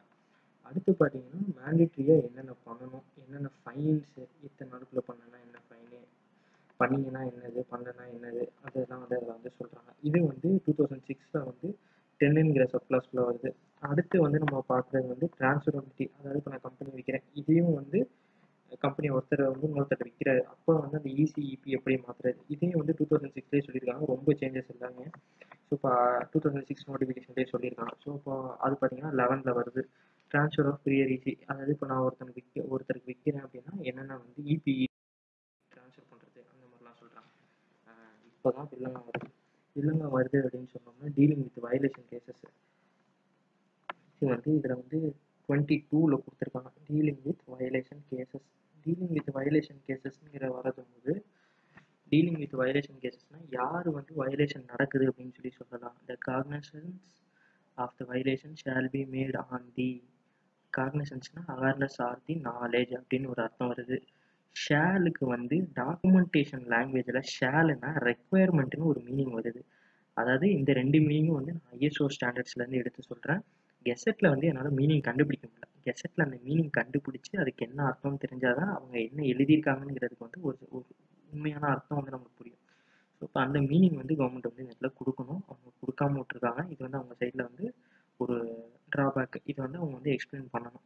ஸோ இப்போ அந்த மாதிரி பார்க்கும்போது வந்து யார் பண்ணலாம்னா கம்பெனி ஓனர் பண்ணலாம், கவர்மெண்ட் அத்தாரிட்டி பண்ணலாம், ஆப்ரேஷன் கமிட்டி பண்ணலாம், ரெகுலேட்டரி அத்தாரிட்டி பண்ணலாம் அப்படின்றாங்க. ஸோ இப்போ மக்களோட கொஸ்டின் என்னன்னா ஷால் ரெக்குயர்மெண்ட்னா மக்கள் பண்ண முடியாதா அப்படிங்கிறது வந்து ஒரு கேள்வி எழுது. இதுக்கு வந்து ஒரு ப்ராப்பர் ஆன்சர் வந்து இந்த காக்னிசன்ஸ் அண்ட் ஷேலுக்கு வந்து கவர்மெண்ட் வந்து ஒரு ப்ராப்பர் மீனிங் சொன்னாங்கன்னா தான் நம்மளால வந்து சொல்ல முடியும். சிலர் வந்து முடியும்பாங்க, சிலர் முடியாதுங்கிறாங்க. என்னங்கிறது வந்து கவர்மெண்ட் வந்து கிளாரிஃபை பண்ணுற வரைக்கும் நம்மளுக்கு தெரியாது. ஸோ இப்போ நம்ம ஒரு மெயில் பண்ணுறோம் இல்லை நம்ம வந்து போராடுறோம் அப்படின்னா இதை பற்றி நம்ம கேட்கலாம். நீங்கள் வந்து பண்ண விட மாட்டேங்கிறீங்க அப்படின்னு சொல்லி நம்ம பேசக்கூடாது. அதுக்கு என்ன அர்த்தம் அப்படின்னு சொல்லிட்டு நம்ம வந்து கேட்கணும் இந்த இடத்துல. ஏன்னா அப்படி கேட்டோம்னா தான் அவங்களால வந்து ஆன்சர் பண்ணணும். இல்லை நாங்கள் வந்து இதெல்லாம் இவங்க பண்ணலாம், வேற யாரும் பண்ணக்கூடாதுன்னு சொல்லலை அப்படின்னு இருந்தது. வேற யார் வேணாலும் பண்ணலாம் அப்படின்னு மக்கள் போய் கம்ப்ளைண்ட் பண்ண தான் செய்யலாம். சரிங்களா? இல்லை நான் இவங்க மட்டும்தான் கம்ப்ளைண்ட் பண்ணணும் அப்படின்னு கொடுத்துருக்கோம் அப்படின்னா தான் அது வந்து இல்லை நம்ம வந்து இது வந்து இருக்குது, இல்லை நீங்கள் வந்து இது வந்து இன்க்ளூட் பண்ணுங்க அப்படின்னு சொல்லி சொல்கிற மாதிரி வரும். ஸோ இப்போ அது என்னன்னு சொல்லி நம்ம வந்து கிளியராக கேட்கணும். ஓகேங்களா? ஸோ இப்போ இது வந்து வயலேஷன் கேஸ். வயலேஷன் யார் சொல்லலாம், என்னென்ன இருக்குது, என்னென்ன கமிட்டிக்குள்ளே போகணும், என்ன அப்பெண்டிக்ஸ் வயலேஷன் இருக்குன்னா எப்படி வந்து எந்த ஃபார்மேட்டில் நம்ம இது பண்ணணுங்கிறத அப்பெண்டிக்ஸில் கொடுத்துருக்காங்க. ஸோ அது என்னென்ன இருக்குது, எவ்வளோ ஃபீஸ், அதாவது நம்ம ஃபீஸ் பார்த்தீங்களா, எவ்வளோ ஃபைன், எவ்வளோ கட்டுறது, ஃபைன் கட்டுறதுக்கு வந்து யார், எத்தனை நாளைக்கு ஒரு தடவை கட்டுறது, யார் ரெஸ்பான்சிபிள், ஓகேங்களா, என்னென்ன இதுக்கு முன்னாடி என்னென்ன பிரச்சனை இருந்திருக்கு, இது எல்லாத்தையும் பற்றியும் இந்த அடுத்து டீலிங் வித் நான் கம்ப்ளைண்ட்ஸு.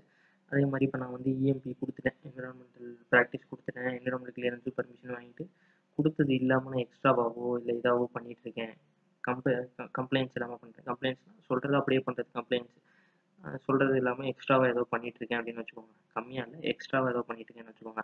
ஸோ அந்த நான் கம்ப்ளைண்ட்ஸ் யார் பார்க்கலாம், அதுக்கு என்னென்ன மாதிரி தண்டனை, ஃபைன் என்ன, எப்போ வந்து இபிஇசி கேன்சலேஷன் எப்போ பண்ணுவாங்க, யார்கிட்ட அத்தாரிட்டி வந்து இதில் வந்து சொல்கிறாங்க. ஸோ இப்போ இதில் பார்த்தீங்கன்னா இப்போ இந்த 22-23 வந்து போன 2006 வந்து அவங்க சொல்லவே இல்லை. இவங்க தான் வந்து கம்ப்ளைண்ட் பண்ணணும், இவங்க தான் கம்ப்ளைண்ட் பண்ணக்கூடாது, இவங்களுக்கு இதுதான் ஃபைனு இது எதுன்னு யாரும் வந்து சொல்லவே இல்லை. ஸோ அதை வந்து சொல்கிறது வந்து எதுக்குன்னா நம்ம தெரிஞ்சுக்கணுங்கிறதுக்காக வந்து சொல்கிறாங்க. பட் அதில் வந்து அந்த ஒரு சின்ன சிக்கல் இருக்குது. மக்கள் பண்ணலாமா இல்லையாங்கிறது வந்து அவங்க கிளியராக சொல்லலை, பண்ணலாம்னாலும் சொல்லலை, பண்ணக்கூடாதுன்னு சொல்லலை. ஸோ இப்போ அதை வந்து நம்ம கிளாரிஃபை பண்ணி கேட்டுக்கணும். ஸோ அதில் வந்து நம்ம கிளாரிஃபை பண்ணி கேட்குறதுல தப்பு கிடையாது. நீ வந்து பண்ணுறன்னு தான் பண்ணணும்னு தான் சொல்லியிருக்க, இல்லை பண்ணக்கூடாதுன்னு தான் சொல்லியிருக்கேன்னு சொல்கிறது தான் தப்பு. ஏன்னா நம்ம வந்து ஒரு விஷயத்த வந்து தெரியாமல் பேசுகிறதாயிடும். நம்ம அதனால் வந்து டீட்டெயிலாக அதுக்குள்ளே வந்து இப்போ அதனால தான் டீட்டெயிலாக சொல்கிறேன். மக்கள் பண்ணலாம் பண்ணக்கூடாதுன்னு அவங்க எங்கேயுமே சொல்லலை. ஸோ அது பண்ணலாமா இல்லை பண்ணக்கூடாதாங்கிறத வந்து நம்ம கேட்டு தெரிஞ்சுக்கணுங்களா, அதுதான் அந்த டிராஃப்ட்டு. இப்போ நம்ம அனுப்பும்போது என்னென்னா இந்த மாதிரி இருக்குது, நம்மளுக்கு வந்து டவுட் இருக்குது, டவுட் இருக்கனால வந்து நீங்கள் வந்து இதை கிளாரிஃபை பண்ணுங்கள், பண்ணக்கூடாதுன்னா ஏன் பண்ணக்கூடாது, எதுக்கு பண்ணக்கூடாதுன்னு சொல்லி ஒரு எக்ஸ்ப்ளனேஷன் கொடுங்க. பண்ணலான்னா ஒரு சின்ன ஒரு இதை ஆட் பண்ணிட்டு போங்க, அந்த மாதிரி சொல்லிட்டு ஒரு சஜஸ்டிவாக நம்ம வந்து கொண்டுட்டு போனாங்க.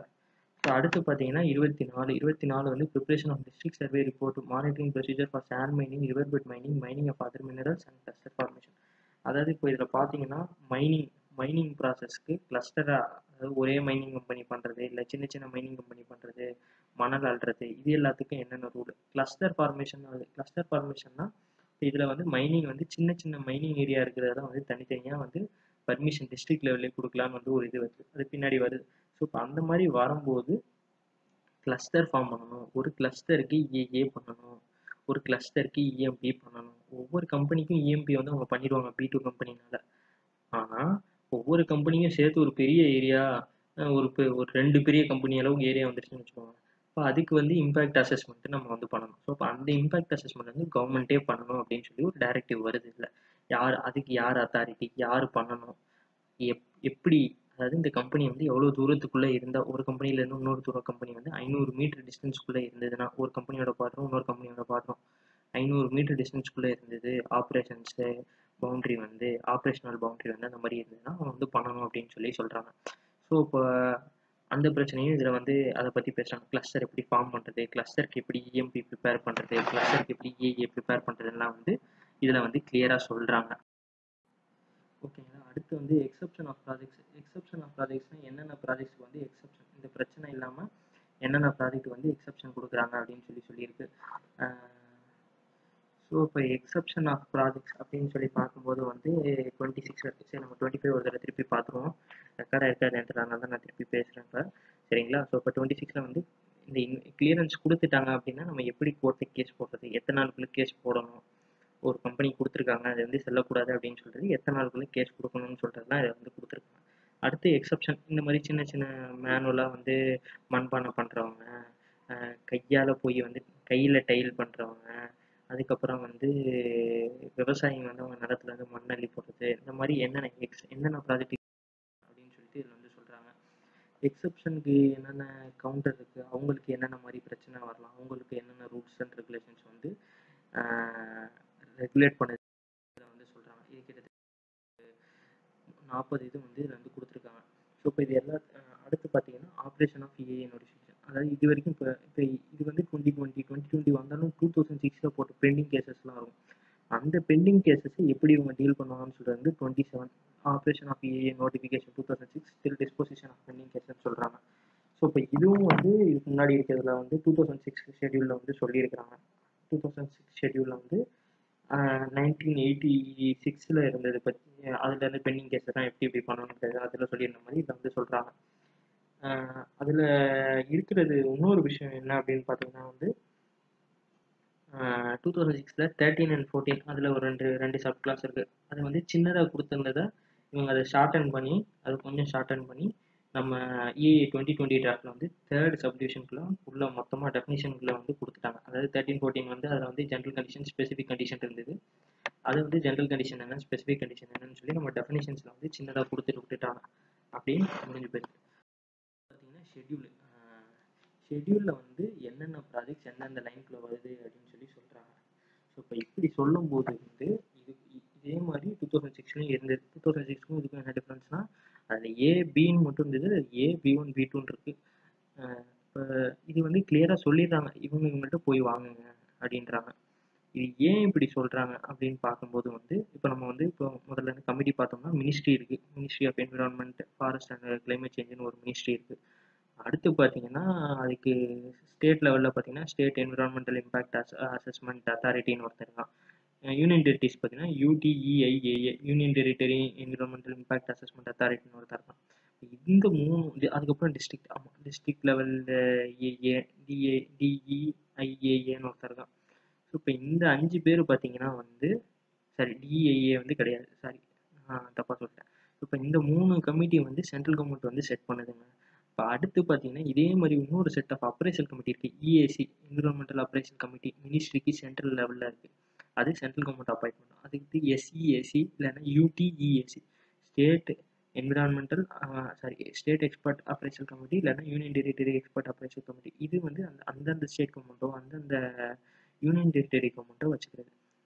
இது இல்லாமல் நம்மளோட இதில் வந்து டிஸ்ட்ரிக்ட் லெவலில் எக்ஸ்பர்ட் அப்ரைசல் கமிட்டின்னு ஒன்று இருக்குது. ஸோ இதையும் ஆமாம் டிஸ்ட்ரிக்ட் லெவலில் முதல்ல சொன்ன 3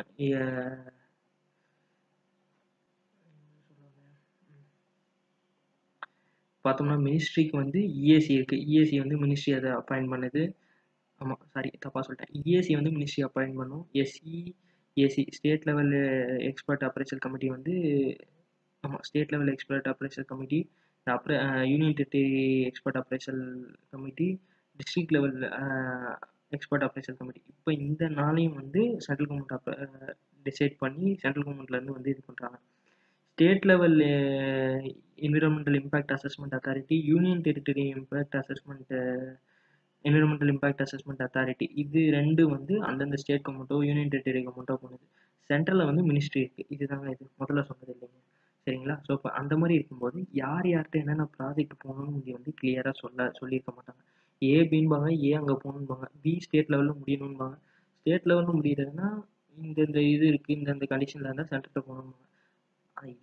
இதே கண்டிஷன் தான் கொடுக்கும். 5 ஹெக்டருக்கு கீழே 5 ஹெக்டர்ஸ்க்கு கீழே இருந்ததுன்னா வந்து இப்போ மைனிங் பார்த்தோம்னா மைனிங் எக்ஸாம்பிள்னா 100க்கு மேலே இருந்தால் ஏ, 5 to 100 இருந்தால் பி1, 5க்கு கீழே இருந்தால் பி2.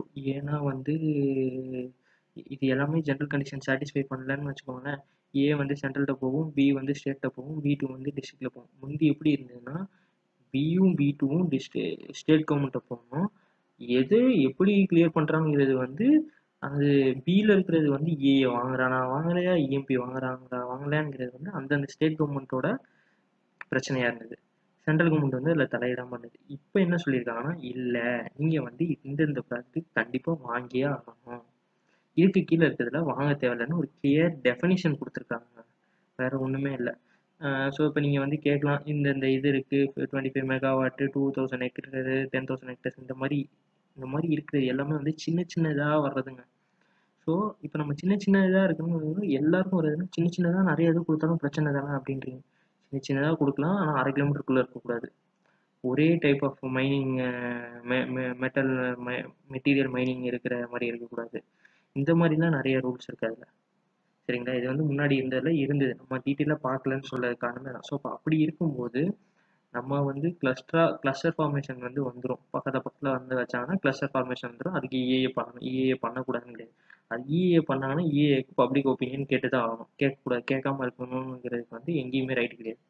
ஸோ பப்ளிக் ஒப்பீனியன் எல்லா இடத்துலையும் கேட்டு தாங்க ஆகணும். ஸோ இப்போ இது பப்ளிக் ஒப்பீனியனில் என்னன்னா, முந்தி வந்து 30 நாள் கொடுத்தாங்க, 30 நாள் 40 நாள் கொடுத்தாங்க, இப்போ வந்து 20 நாள் தராங்க அப்படின்றீங்க. பப்ளிக் ஒப்பீனியன் ஏன் டைம் கம்மி பண்ணியிருக்காங்கன்னா, இப்போலேருந்து இந்த ப்ராசஸ் கிளியர் ஆயிடுச்சு அப்படின்னா இதுக்கப்புறம் அது எல்லாமே ஆன்லைனாக மாற்றுறாங்க. எதுவுமே பேப்பர் ஃபார்மேட் கிடையாது. எந்த பேப்பரையும் வந்து கம்பெனிக்காரங்க வந்து போய் சப்மிட் பண்ண தேவையில்லை. எப்போ சப்மிட் பண்ணால் கடைசியில் கிராண்ட்டுக்கும் ரிஜெக்ஷனுக்கும் முன்னாடி ஒரு தடவை வந்து இது செக் பண்ணுவாங்க. மித்த எல்லாமே வந்து டிஜிட்டல் சர்டிஃபிகேட்டு, டிஜிட்டல் கவர்மெண்ட் எல்லாத்தையும் டிஜிட்டலாக வாங்கி கவர்மெண்ட்டுக்கே திருப்பி டிஜிட்டலாக நீங்கள் வந்து ப்ரூஃப் கொடுக்கணும். அந்த மாதிரி இருக்கும்போது அந்த ப்ராசஸ் சீக்கிரமாக நடக்கும். அப்போ அந்த ப்ராசஸ் சீக்கிரமாக நடக்கும்போது ஆன்லைனில் அப்லோட் பண்ணுற ப்ராசஸ் சீக்கிரமாக நடந்துடும். அப்லோட் பண்ண முடிஞ்சதுன்னா 5 நிமிஷத்தில் நீங்கள் நினச்சிங்கன்னா டவுன்லோட் பண்ணிட்டு போயிடலாங்க. முந்தி வேணும்னா கம்பெனிக்கு போய் நீங்கள் நின்று கையில் வந்து ஹார்ட் காப்பி வாங்கிட்டு வரணும். இன்றைக்கி அவன் 10 ஹார்ட் காப்பி கொடுத்தா போதும், நீங்கள் ஆன்லைனில் அப்லோட் பண்ணுங்கள். ஆன்லைனில் அப்லோட் பண்ணுறத வந்து மக்கள் வாசி தெரிஞ்சுக்கிட்டும், ஏஏ என்ன பண்ணியிருக்கீங்க, இஎம்பி என்ன பண்ணியிருக்கீங்க அப்படின்றாங்க. ஸோ இப்போ அப்படி இருக்கும்போது நீங்கள் சீக்கிரமாக எடுத்து படிச்சிடலாங்கல்ல. அதனால தான் டைம் வந்து அதை வந்து கம்மி பண்ணுறாங்க. ஸோ இப்போ இதில் வந்து என்னென்ன ப்ராஜெக்ட்ஸ் வந்து பிரிச்சிருக்காங்க, யார் யார்கிட்ட போகணும் அப்படின்னு சொல்லி இதில் வந்து சொல்கிறேன்.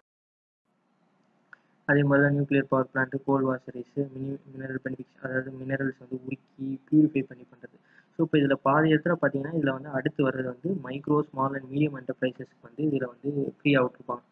பி2வில் வந்து வரும். மைக்ரோ ஸ்மால் அண்ட் மீடியம் என்டர்பிரைஸ்னால் என்ன அப்படின்னு சொல்கிறது வந்து அதுக்கு தனி எம்எஸ்எம்இ ஆக்ட்னு ஒன்று இருக்குது. அதைப்படி நம்மளுக்கு என்னென்னா 5 கோடி ரூபாய்க்கு கீழே இருந்ததுன்னா அது வந்து மைக்ரோ என்டர்பிரைஸ். சின்னது 5 கோடி ரூபாய்னா நிலம், பில்டிங்கு, உள்ள ஆளுக்கு கூலி கொடுக்குறது எல்லாம் சேர்த்து, மிஷினரி எல்லாம் சேர்த்து, ரா மெட்டீரியல் எல்லாம் சேர்த்து 5 கோடி ரூபாய்க்குள்ளே இருந்ததுன்னா அது வந்து மைக்ரோ என்டர்பிரைஸு. ஸ்மாலுனா 10 லட்ச ரூபாய்க்குள்ளே இருந்ததுன்னா ஸ்மால் என்டர்பிரைஸு. 25 கோடிக்குள்ளே இருந்ததுன்னா அது மீடியம் என்டர்பிரைஸு. இது எல்லாமே சேர்த்துங்க. லேண்டுக்குள்ளே இருக்கிற பில்டிங்கில் இருக்கிற மிஷினு, மக்கள் எல்லாம் சேர்த்து அந்த வேல்யூக்குள்ளே இருந்ததுன்னா சரிங்களா? ஸோ இப்போ அந்த மாதிரி இருக்கிறதெல்லாம் வந்து அதுக்கு தான் வந்து மைக்ரோ மீடியம் ஸ்மால்னு சொல்கிறாங்க. அது ரொம்ப பெரிய இண்டஸ்ட்ரியாக இருக்கிறது 25 கோடி 10 கோடி 15 கோடி 25 கோடின்னு வைக்கும்போது வந்து மிஷினோட காஸ்ட் அதிகமாக இருக்கும். அதனால மிஷினோட cost, running cost, raw material cost இதெல்லாம் நிறையா இருக்கிறதுனால வந்து ரொம்ப பெரிய இண்டஸ்ட்ரியாலாம் இருக்காதுங்க. பக்கத்தில் இருக்கிற நம்ம இந்த இது இருக்கும் பார்த்தீங்களா, வெல்டிங், இது அந்த மாதிரி இருக்கிறதெல்லாம் கூட வரதான் செய்யும். வெல்டிங் வைக்கிறதுலாம் வந்து மைக்ரோ என்டர்பிரைஸில் தான் வரும். ஸோ இப்போ அடுத்து வந்து இது வந்து அடுத்து சொல்கிறாங்க ஸ்டாண்டலோனு சிமெண்ட் ஃபேக்ட்ரிலாம் என்னென்ன இருக்குது அப்படின்னு. அதுக்கு என்னென்ன இது இருக்குது, எத்தனை டன்னுக்குள்ளே ப்ரொடியூஸ் பண்ணால் இந்த மாதிரி இண்டஸ்ட்ரி, எத்தனை டன்னுக்கு மேலே ப்ரொடியூஸ் பண்ணால் அந்த மாதிரி இண்டஸ்ட்ரி சொல்கிறாங்க. அடுத்து பார்த்தீங்கன்னா இந்த மக்கள் சொல்கிறது வந்து இந்த டை இண்டஸ்ட்ரிலாம் B2க்குள்ள கொண்டுட்டு வந்துட்டாங்க. யாருங்க அவங்க அப்படின்னு பேசுறாங்க. டை இண்டஸ்ட்ரி B2ல கொண்டுட்டு வந்திருக்காங்க. அதில் வாஸ்து படமாக கிளியராக தெரியும். Projects proposed with zero liquid discharge and located within the notified industrial estate. அவங்களுக்கு தான் பெர்மிஷன் இருக்கு. All micro small and medium enterprises, அதாவது ஜீரோ டிஸ்சார்ஜ், வெளியில கழிவை விடக்கூடாது வராதுங்கிற சர்டிஃபிகேட் கொடுத்து இது பண்றவங்களுக்கு தான் B2ல பெர்மிஷன் தராங்க. அதனால கழிவு வந்துச்சுன்னா அவங்களுக்கு பெர்மிஷன் கேன்சல்டு. அத்தாரிட்டியால கேன்சல் பண்ண முடியும் கழிவு வந்துச்சுன்னு நம்ம ப்ரூஃப் கொடுத்தோம்னா. அதனால இதுக்கு வந்து நம்ம வந்து ஒன்றும் சொல்ல முடியாது. வித்தின் தி அந்த இன்னொன்று என்ன சொல்லியிருக்காங்க, located within the notified industrial estate. Industrial எஸ்டேட்டுக்குள்ள வந்து எந்த ஆறு பக்கத்துலையோ இது பக்கத்துலையோ இண்டஸ்ட்ரியல் எஸ்டேட் வந்து வைக்கக்கூடாது. கடைசியில் கீழே வருது, அடுத்த பேஜ்லேயோ அடுத்த பேஜ்லேயோ வந்து பார்ப்போம். அடுத்து அதே மாதிரி தாங்க ட்ரக்ஸ், பல்க் ட்ரக்ஸுக்கும் அதே தான். ஃபார்மா கம்பெனி வந்து சிலர் சொல்கிறாங்க ஃபார்மா கம்பெனி வந்து வந்துடும், சுரண்டிடுவாங்க, கழிவை இது பண்ணிடுவாங்க. ஜீரோ லிக்விட் டிஸ்சார்ஜ் இருக்கிற கம்பெனிக்கு மட்டும்தான் பர்மிஷன். இது இல்லாமல் இது எல்லாமே வந்து பார்த்தீங்கன்னா B1ல தான் வருது. ஓகேங்களா? அதே மாதிரி தான் சிந்தட்டிக் ரப்பருக்கு, பேசிக் ஆர்கானிக் கெமிக்கல் ப்ரொடியூஸ் பண்ணுறது எல்லாமே தான். குப்பை வெளியில் வராமல் இருந்தது, மீடியம் ஸ்மாலர் மைக்ரோ என்டர்பிரைஸாக இருந்ததுன்னா அவங்களுக்கு பெர்மிஷன் உண்டு. இல்லாட்டினா பெர்மிஷன் கிடையாது. அவங்க B1லையோ இல்லை ஏலையோ அவங்க வந்து வாங்கணும் அப்படின்னு சொல்லி வந்துடுது. ஸோ இப்போ இதுலேயே வந்து பாதி பிரச்சனை தீர்ந்துருந்தாங்க. ஏன்னா அவங்க டிஸ்சார்ஜ் இல்லாமல் இருக்கிறதுக்கு தான் அவங்க பெர்மிஷன் தரேன்றாங்க. டிஸ்சார்ஜ் வரும் அப்படின்னா அவங்களுக்கு பெர்மிஷன் கிடையாது. இதை டிசைட் பண்ணுறதுக்கு தான் அத்தாரிட்டி அங்கே உட்காந்துருக்குறாங்க. எந்த அளவுக்குன்னா சரி, நம்ம அதை பற்றி கடைசியில் பேசுவோம். அடுத்து ஆயில் இதுக்கு இது எல்லாத்துக்கும் அந்த மாதிரி சொல்கிறாங்க. Ship breaking. இப்போ இதில் பார்த்தீங்கன்னா வந்து இண்டஸ்ட்ரியல் எஸ்டேட் பற்றி சொல்லியிருக்காங்க பார்த்தீங்களா.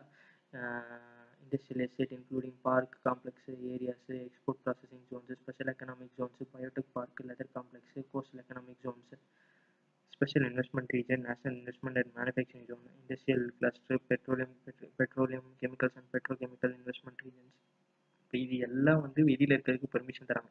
எப்போ பெர்மிஷன் தராங்கன்னா ஜென்ரல் கண்டிஷனை சாட்டிஸ்ஃபை பண்ணக்கூடாது, அப்போ தான் அதில் பெர்மிஷன் தருவாங்க. இப்போ அதே மாதிரி அதில் ஒரு ஏ கேட்டகரி ப்ராஜெக்ட் இருந்தாலும் இல்லை ஒரு B1 கேட்டகரி ப்ராஜெக்ட் இருந்தாலும் அவங்க வந்து ஏ கிளியரன்ஸ் வாங்கினதுக்கப்புறம் தான் அந்த மாதிரி ஒரு ஜோன் வந்து அவங்களால கிரியேட் பண்ண முடியும். அதே மாதிரி இவ்வளோ ஏரியாவுக்குள்ள அதுதான் அதில் வந்து கொடுத்துருக்காங்க. ஏஓ பிஓ இருந்ததுன்னா அது B2 கிடையாது, கிளியரன்ஸ் வாங்கணும். EIAயும் பண்ணணும், EMPயும் பண்ணி தான் அவன் வந்து பர்மிஷன் வாங்கணும். அதே மாதிரி தான் ட்ரீட்மெண்ட் பிளான்ட், வேஸ்ட் ட்ரீட்மெண்ட், கழிவை கொண்டு போய் கொட்டுற இடத்துல நம்ம வீட்டு குப்பையை கொண்டு போய் கொட்டுறோம், அந்த மாதிரி இருக்கிறதுக்கும் அந்த மாதிரி அதெல்லாம் தான் இங்கே சொல்லியிருக்காங்க. நேஷனல் ஹைவேக்கு வந்து சொல்கிறாங்க. நேஷனல் ஹைவே வந்து 25 கிலோமீட்டர் 2 கிலோமீட்டர் சொல்லியிருக்காங்க. இதை வந்து நிறைய பேர் சொல்கிறாங்க இந்த மாதிரி மாற்றணும், இது வந்து லடாக்ல பண்ணுறோம், இது பண்ணுறோம். அதே தான் லடாக்ல பண்ணுறோம்னா இதாக இருக்குது, நம்ம வந்து அதை மாற்றணும்னு கேட்குறோம். அந்த மாதிரி வந்து நம்ம வந்து பேச தெரியும். இந்த மாதிரி வந்து இருக்குது, நீங்கள் வந்து 25 கிலோமீட்டர் இருக்குன்னு பார்டர் ரீஜனில் இருந்தேன்னா 25 கிலோமீட்டர் 100 கிலோமீட்டர்னு வச்சுக்கோங்க. பார்டர் இல்லாமல் வித்தின் இந்தியான்னு வந்துச்சுன்னா 25 கிலோமீட்டருக்கு கம்மி அப்படின்னு சொல்லி கொண்டுட்டு வர மாதிரி பாருங்கள். அந்த மாதிரி நம்ம ஒரு சஜஸ்டிவாக நம்ம வந்து மெயில் பண்ணோம். அதில் எல்லாம் பற்றி கொடுத்துட்டு கடைசியில் இப்போ ஜென்ரல் கண்டிஷன் எதுக்கு அப்ளை பண்ணாதுன்னு சொல்லியிருக்காங்க. இதெல்லாம் வந்து பார்த்தீங்கன்னா இந்த இண்டஸ்ட்ரிலாம் பார்த்தீங்கன்னா முக்கால்வாசி வந்து கிளஸ்டராக இருக்கிறது, அந்த மாதிரி இருக்கிறது. ஸோ ஸ்ட்ராட்டஜிக் இம்பார்ட்டண்ட், இந்த பேர் என்ன சொல்கிறது, நம்ம ரோடு போடுறது அந்த மாதிரி வர்றது தான் வந்து இதில் வந்து எலவேட்டட் ரோட்ஸ், பில்டிங்ஸ் கட்டுறது, ஃப்ளைஓவர்ஸ் கட்டுறது, இது எல்லாத்தையும் ஜென்ரல் கண்டிஷன் அப்ளை கிடையாது. ஜென்ரல் கண்டிஷன்னா இவ்வளோ தூரத்துக்குள்ளே இருக்கணும் அந்த இதெல்லாம் கிடையாது. B2 ப்ராஜெக்ட்ஸுக்கு இது வந்து அப்ளிகபிள் கிடையாது. ஜென்ரல் கண்டிஷன்ஸ் வந்து B2 ப்ராஜெக்ட்டுக்கு அப்ளிகபிள் கிடையாது, முதலே பார்த்தது தான். ஆனால் அதுக்கு தனியாக EMP பண்ணணும். EMP பண்ணுறது மட்டும் இல்லாமல் அது வந்து இந்த மாதிரி இண்டஸ்ட்ரியல் பார்க்குக்குள்ளே இருக்கணும். முக்கால்வாசி 90%, 80 to 90% of the B2 projects வந்து பார்த்தீங்கன்னா ஒரு இண்டஸ்ட்ரியல் எஸ்டேட்டுக்குள்ளே இருக்குன்றாங்க. இண்டஸ்ட்ரியல் எஸ்டேட் வைக்கிற இடத்துக்கு ஜிசி வந்து அப்ளிகபிள்.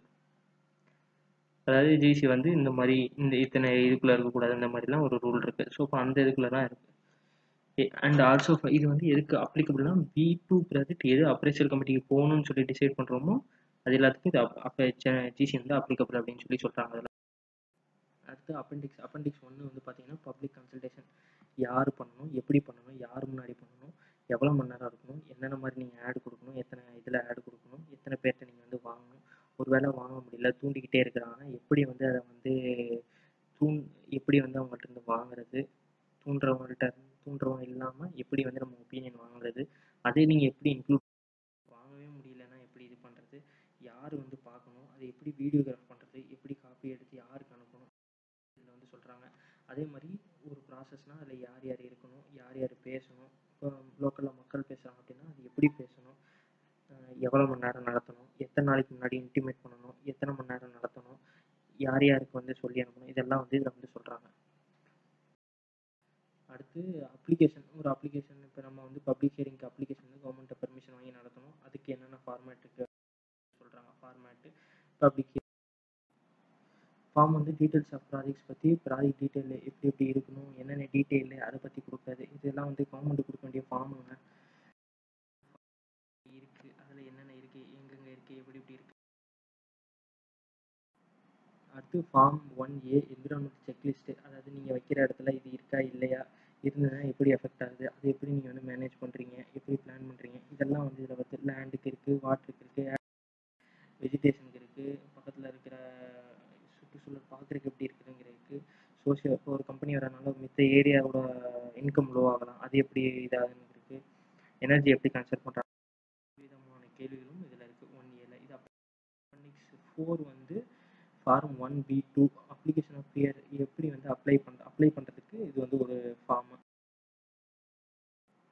அடுத்து அப்பெண்டிக்ஸ் 5 ஃபார்ம் 2 என்விரான்மெண்ட் கிளியரன்ஸுக்கு இது ஒரு அடிஷ்னல் ஃபார்ம். இது ஆகணும். அதுலேயும் அதை கிளியரன்ஸ் பற்றின டாக்குமெண்ட் தேவைங்கிறதெல்லாம் கொடு. அடுத்து பார்த்தீங்கன்னா appendix 6 application of amendment in terms of reference. Terms of reference நம்ம சொல்லினோம்ல, கவர்மெண்ட்லேருந்து வரும், அதை வந்து இவங்க வந்து இது பண்ணிக்கலாம்ங்கிறது. ஸோ இப்போ அப்படி இருக்கிறதுல நம்ம வந்து என்ன இம்ப்ரூவ் பண்ணியிருக்கோம், என்ன சேஞ்ச் பண்ணியிருக்கோம், என்னென்ன ஆட் பண்ணியிருக்கோங்கிறது வந்து கொடுக்குறதுக்கு ஒரு form. Appendix 7 form 4 application of amendment of prior EC or EP. அதாவது இதுக்கு முன்னாடி கொடுத்துருக்க இபி இல்லை இசி இல்லை இபி வாங்கியிருந்தீங்கன்னா அதை அமெண்ட் பண்ணி மாற்றுறதுக்கு என்ன. அடுத்து வந்து இப்போ நான் ஒருத்தனுக்கு விற்கிறேன் அப்படின்னா எப்படி ட்ரான்ஸ்ஃபர் பண்ணுறது, என்விரான்மெண்ட் கிளியரன்ஸ் எப்படி ட்ரான்ஸ்ஃபர் பண்ணுறது. இது வந்து கவர்மெண்ட்லேருந்து வந்து grant application for grant of prior EC எனக்கு வந்து கிராண்ட் பண்ணுங்கன்னு சொல்லி ஃபார்ம் 6 அப்பெண்டிக்ஸ் 9ல் அது இது பண்ணும். அடுத்து வந்து அப்பெண்டிக்ஸ் 10 இஏஏ. இதுதான் முக்கியம். இஏஏ வந்து என்ன இருக்கணும், இன்ட்ரடக்ஷன் என்னென்ன கொடுக்கணும், ப்ராஜெக்ட் டிஸ்கிரிப்ஷன் என்னென்ன இருக்கணும், அதில் என்னென்ன இருக்கணும், எங்கே லொக்கேட் ஆகிருக்கு, எப்படி லொக்கேட் ஆகிருக்கு, இது எல்லாம் அதில் வந்து இவங்க மென்ஷன் பண்ணுவாங்க. என்னென்ன டீட்டெயில் மென்ஷன் பண்ண, என்ன ஸ்ட்ரக்சரில் இருக்கணும், எப்படி வந்து என்விரான்மெண்ட் இருக்குது, என்னென்ன இம்பேக்ட் அதை எக்ஸ்பெக்ட் பண்ணுறோம், எப்படி எப்படி மிட்டிகேட் பண்ண எக்ஸ்பெக்ட் பண்ணுறோம், இதுக்கு முன்னாடி என்ன கேஸ் ஸ்டடி இருக்குது, நேஷனல் லெவலில் இன்டர்நேஷனல் லெவலில் ஆல்டர்னேட்டிவ்ஸ் என்ன இருக்குது, ஏன் ஆல்டர்னேட்டிவ்ஸ் நம்ம இது பண்ணுறோம், என்விரான்மெண்டல் மானிட்டரிங் ப்ரோக்ராம் என்னென்ன பண்ணலான்னு இருக்கோம், எப்படி வந்து வேறு என்னென்ன எல்லாம் இதில் வந்து வருது.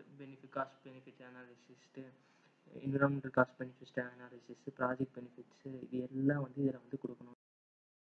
அப்பெண்டிக்ஸ் 11 அப்பெண்டிக்ஸ் 10 வந்து இஏயோட ஃபார்மேட். அப்பெண்டிக்ஸ் 11 வந்து இஎம்பி என்விரான்மெண்டல் மேனேஜ்மெண்ட் பிளானோட ரிப்போர்ட். இஎம்பிஆரோட ஃபார்மேட்டு, அதாவது அதில் என்னென்ன இருக்கணும், எப்படி. Appendix 12 generic structure pre feasibility study. அதாவது இந்த இடத்துல வைக்கலாமா இல்லையான்னு கண்டுபிடிக்கிறதுக்கு ஒரு ப்ரீ ஃபீசிபிலிட்டி ஸ்டடி வந்து எல்லாத்துக்கும் முன்னாடி பண்ணுவாங்க, அதோட ஃபார்மேட்டு. இந்த இதுவும் வந்து இஏல வந்து வைக்கணும்னு. அப்பெண்டிக்ஸ் 13 ஒவ்வொரு இதுக்குள்ளேயும் எப்படி வந்து டிஸ்க்ளோசர் ஃபார் அக்ரிடிட்டி, வெளியிலேருந்து நம்ம வந்து தேர்ட் பார்ட்டி ஆடிட்டிங் வந்து இது பண்ணுறோம். ஸோ இப்போ அவங்களோட இதை வந்து என்ன சொல்கிறாங்க, இன்புட் என்ன இருக்குது, யார் சொல்கிறா, என்ன சொல்கிறாங்க, எப்படி வந்து அதை வந்து நம்ம ஏ ரிப்போர்ட்டில் இன்க்ளூட் பண்ணியிருக்கோம், எங்கே இன்க்ளூட் பண்ணணும், எப்படி பண்ணணுங்கிறதெல்லாம் இதை வந்து சொல்கிறாங்க. அப்பெண்டிக்ஸ் 14 அதாவது இப்போ கடைசி 2 அப்பெண்டிக்ஸ் 14 அப்பெண்டிக்ஸ் 15. அப்பெண்டிக்ஸ் 14 வந்து உங்களுக்கு வந்து கிராண்ட் எப்படி அப்ளை பண்ணுறது, அப்ளை பண்ணால் என்ன நடக்கும், யார்கிட்ட போகும், எப்படி இதாகுங்கிறது ஒரு ஸ்கீமேட்டிக் டயக்ராமாக கொடுத்துருக்காங்க. அப்பெண்டிக்ஸ் 15 வந்து வயலேஷன் கேஸு இல்லை நான் கம்ப்ளையன்ஸ் கேஸை வந்து எப்படி டீல் பண்ணுவாங்க, யார்கிட்ட போகும், என்னென்ன ப்ராசஸ் நடக்குங்கிறதுக்கு ஒரு ஸ்கீமேட்டிக் ரெப்ரசன்டேஷன் கொடுத்துருக்காங்க. ஸோ இதுதான் மொத்தமாக இருக்குது, இதுக்கப்புறம் ஒன்றும் கிடையாது. இப்படி தான். இப்போ இதில் வந்து நம்மளுக்கு மக்கள் என்ன சொல்கிறாங்க, மக்கள்கிட்ட கேட்க மாட்டேங்கிறாங்கிற கேள்வியே கிடையாது. மக்கள்கிட்ட எதுனாலும் கேட்டு தான் ஆகணும். எதுக்கு கேட்க மாட்டாங்கன்னா, சின்ன சின்ன இண்டஸ்ட்ரி எதில் இருந்து பொல்யூஷன் ரொம்ப கம்மியாக வரும் அப்படின்றப்போ அதுக்கு தான் வந்து அவங்க வந்து அந்த மாதிரி ஒரு டிசிஷன் எடுத்திருக்காங்க. அதுவும் ஒரு இண்டஸ்ட்ரி மட்டும் இருந்தால் அந்த மாதிரி டிசிஷனுங்க. பக்கத்துலேயே 1/2 கிலோமீட்டருக்குள்ள இன்னொரு இண்டஸ்ட்ரி வந்துச்சுன்னா அப்போ அவங்க திருப்பி வந்து கவர்மெண்ட்டே வந்து பண்ணி தான் ஆகணும்னு சொல்லி ஒரு ரூல் இருக்குது. அடுத்து வந்து எல்லாரும் சொல்றது என்னன்னா குப்பை போடுவாங்க அப்படின்னு சொல்லி நிறைய பேச்சு வருது. குப்பை போடுவாங்கிறது வந்து 2016 2017 வந்து solid solid and hazardous waste management act அப்படின்னு சொல்லிட்டு ஒன்று இருக்குது. பிளாஸ்டிக் ஆக்ட் ஒன்று இருக்குது. பேட்டரி டிஸ்போசல் ஆக்ட் ஒன்று இருக்குது. ஹசார்டஸ் வேஸ்ட் மேனேஜ்மெண்ட் ஆக்ட்னு தனியாக ஒன்று இருக்குது. ஸோ இவ்வளோ இது இருக்கும்போது ஒவ்வொரு இதுலேயும் வந்து கொடுத்துருக்கு. அது வந்து என்விரான்மெண்டல் ப்ரொடெக்ஷன் ஆக்ட் இல்லாமல் அதை வந்து யாருமே ஒன்றும் மாற்றலை. அதில் வந்து குப்பை போடக்கூடாது, குப்பை இப்படி தான் டிஸ்போஸ் பண்ணணும், இந்த இண்டஸ்ட்ரியில் என்ன இது இருக்குது, இதெல்லாம் வந்து அதில் கொடுத்துருப்பாங்க. அதுக்கு தனி கிளியரன்ஸ் வாங்கணும். கம்பெனி இறங்கும்போது இது என்விரான்மெண்டல் கிளியரன்ஸ் மாற்றணும். குப்பை ஸ்டோர் பண்ணுறதுக்கு, குப்பை போடுறதுக்கெல்லாம் தனியாக கிளியரன்ஸ் வாங்கணும். அந்த கிளியரன்ஸு அதில் இருக்கவங்க எந்த கையும் வைக்கல. ஆனால் குப்பை போட முடியாது. அடுத்து வந்து தண்ணியில் கலந்துருவாங்க. தண்ணியில் கலக்க முடியாது. ஜீரோ டிஸ்சார்ஜ் இதெல்லாம் வந்துருச்சு. கவர்மெண்ட் வந்து மானிட்டர் பண்ணிகிட்டே தான் இருக்குது. இதில் வந்து நம்மளுக்கு கேள்வி கேட்குறதுன்னா, ஒரு கேள்வி வந்து நம்மளுக்கு என்ன வருதுன்னா, அந்த வயலேஷன் வந்து யார் ரிப்போர்ட் பண்ணாங்கிறத வந்து அவங்க வந்து இன்னும் தெளிவாக சொல்லணும் அப்படின்னு சொல்கிற ஒரு கேள்வி வந்து வருது. அதுக்கு அடுத்து அப்படின்னு பார்த்தோம்னா, இது ஏன் வந்து இப்படி பிரித்து இன்னும் டீட்டெயில்டாக போகுது அப்படின்னு சொல்லி நம்ம இன்னும் கொஞ்சம் டெப்த்தாக பார்த்தோம்னா, எல்லாமே வந்து கண்டினியூஸ் மானிட்டரிங் வந்து நிறைய இம்ப்ளிமெண்ட் பண்ணுறாங்க ஃபாரினில். கண்டினியூஸ்னால் டே டு டே மானிட்டரிங்கு. இப்போ நம்ம கண்ட்ரியில் வந்து சென்ட்ரல் லெவலில் ஸ்டேட் லெவலில் இருக்குது. நம்ம ஊரில் நடந்ததுன்னா யார் பாப்பா? நம்ம போய் கேட்டோம்னா நீ என்ன கவர்மெண்ட்டாக தான் கேட்பாங்க. ஸோ இப்போ அந்த மாதிரி இதை வந்து ப்ரிவெண்ட் பண்ணி ஒரு கண்டினியூஸ் மானிட்டரிங் என்விரான்மெண்ட் கொண்டுட்டு வர்றதுக்காக இது பண்ணுறாங்க. இதுக்கு முன்னாடி இருக்கிற வயலேஷன் கேசஸ் உள்ளே கொண்டுட்டு வராங்க அப்படின்னு சொல்லி பேசுறது. வயலேஷன் கேசஸ் உள்ளே கொண்டுட்டு வராங்கன்னா முடியாதுன்னா க்ளோஸ் பண்ணணுங்கிற ஒரு இதுக்கு தான் வந்து கொண்டுட்டு வராங்க. சரிங்களா? முடியும், இழுத்து பிடிச்சி கொண்டுட்டு வர முடியும். எப்படி வந்து இழுத்து பிடிச்சி கொண்டுட்டு வர்றது, அதுக்கு என்ன பிளானு, அதுக்கு என்ன ஃபைனு, ஓகேங்களா? இப்போ வயலேஷனுக்கு ஃபைன் வந்து 1000 ரூபாய் 2000 ரூபாய் போட்டிருக்குன்னா, வயலேஷன் 2 ஆச்சுன்னா அவங்க கோடிக்கணக்கில் கட்டணும். அதுக்கு கோடிக்கணக்கில் அவங்க வந்து பேங்க் பேலன்ஸ் காமிக்கணும். அதெல்லாம் வந்து உள்ளே இருக்குது. இதை வந்து நம்ம டீட்டெயிலாக பார்க்கல டைமில். அதனால இதே வந்து கிட்டத்தட்ட 1 மணி நேரம் வந்துருச்சு. ஸோ கொஷின்ஸ் வந்து நீங்களும் வாசிச்சு பாருங்கள், இதையும் வாசிச்சு பாருங்கள். 2006 டிராஃப்ட் நோட்டிஃபிகேஷன் வாசிச்சு பாருங்கள். நான் வந்து கீழே டிஸ்கிரிப்ஷனில் வந்து ரெண்டுத்துக்கும் நான் லிங்க் வந்து ப்ரொவைட் பண்ணுறேன். வாசித்து பாருங்கள். எல்லாரும் வந்து கொஷின் பண்ணுங்கள், இல்லாட்டினா வந்து ப்ரைஸ் பண்ணுங்கள். ஆனால் படிச்சுட்டு பண்ணுங்கள். ஒருத்தர் சொல்கிறாரு இல்லை இன்னொருத்தவங்க சொல்கிறாங்கங்கிறதுக்காக வந்து போய் பேசாதீங்க. ஒருத்தர் பேசுகிறது வந்து எதனால பேசுகிறாங்கன்னு நமக்கு தெரியாது. அவங்க வந்து எந்த கட்சி சார்ந்திருக்கணும், இல்லை இதை சார்ந்திருக்கணும், இந்த ஆர்கனைசேஷன் அந்த ஆர்கனைசேஷன் அப்படிலாம் எதுவும் கிடையாதுங்க. அவங்களுக்கு அந்நேரம் என்ன தோணுதோ அவங்க பேசிட்டு போயிடுவாங்க. உள்ள என்ன அர்த்தம் இருக்குங்கிறது அவங்களுக்கு தான் புரியும். ராமாயணத்தையும் குரானையோ பகவத்கீதையோ பைபிளையோ ஒவ்வொரு தடவை படிக்கும்போதும் ஒவ்வொருத்தர் படிக்கும்போதும் ஒவ்வொரு மீனிங் வரதான் செய்யும்.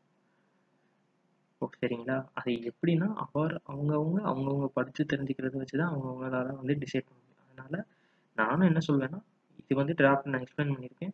படிங்க, ஃபுல்லாக படிச்சுட்டு உங்களுக்கு என்ன எதுவும் டிஸ்கஸ் பண்ணணுமா கமெண்ட் பண்ணுங்கள், டிஸ்கஸ் பண்ணலாம்.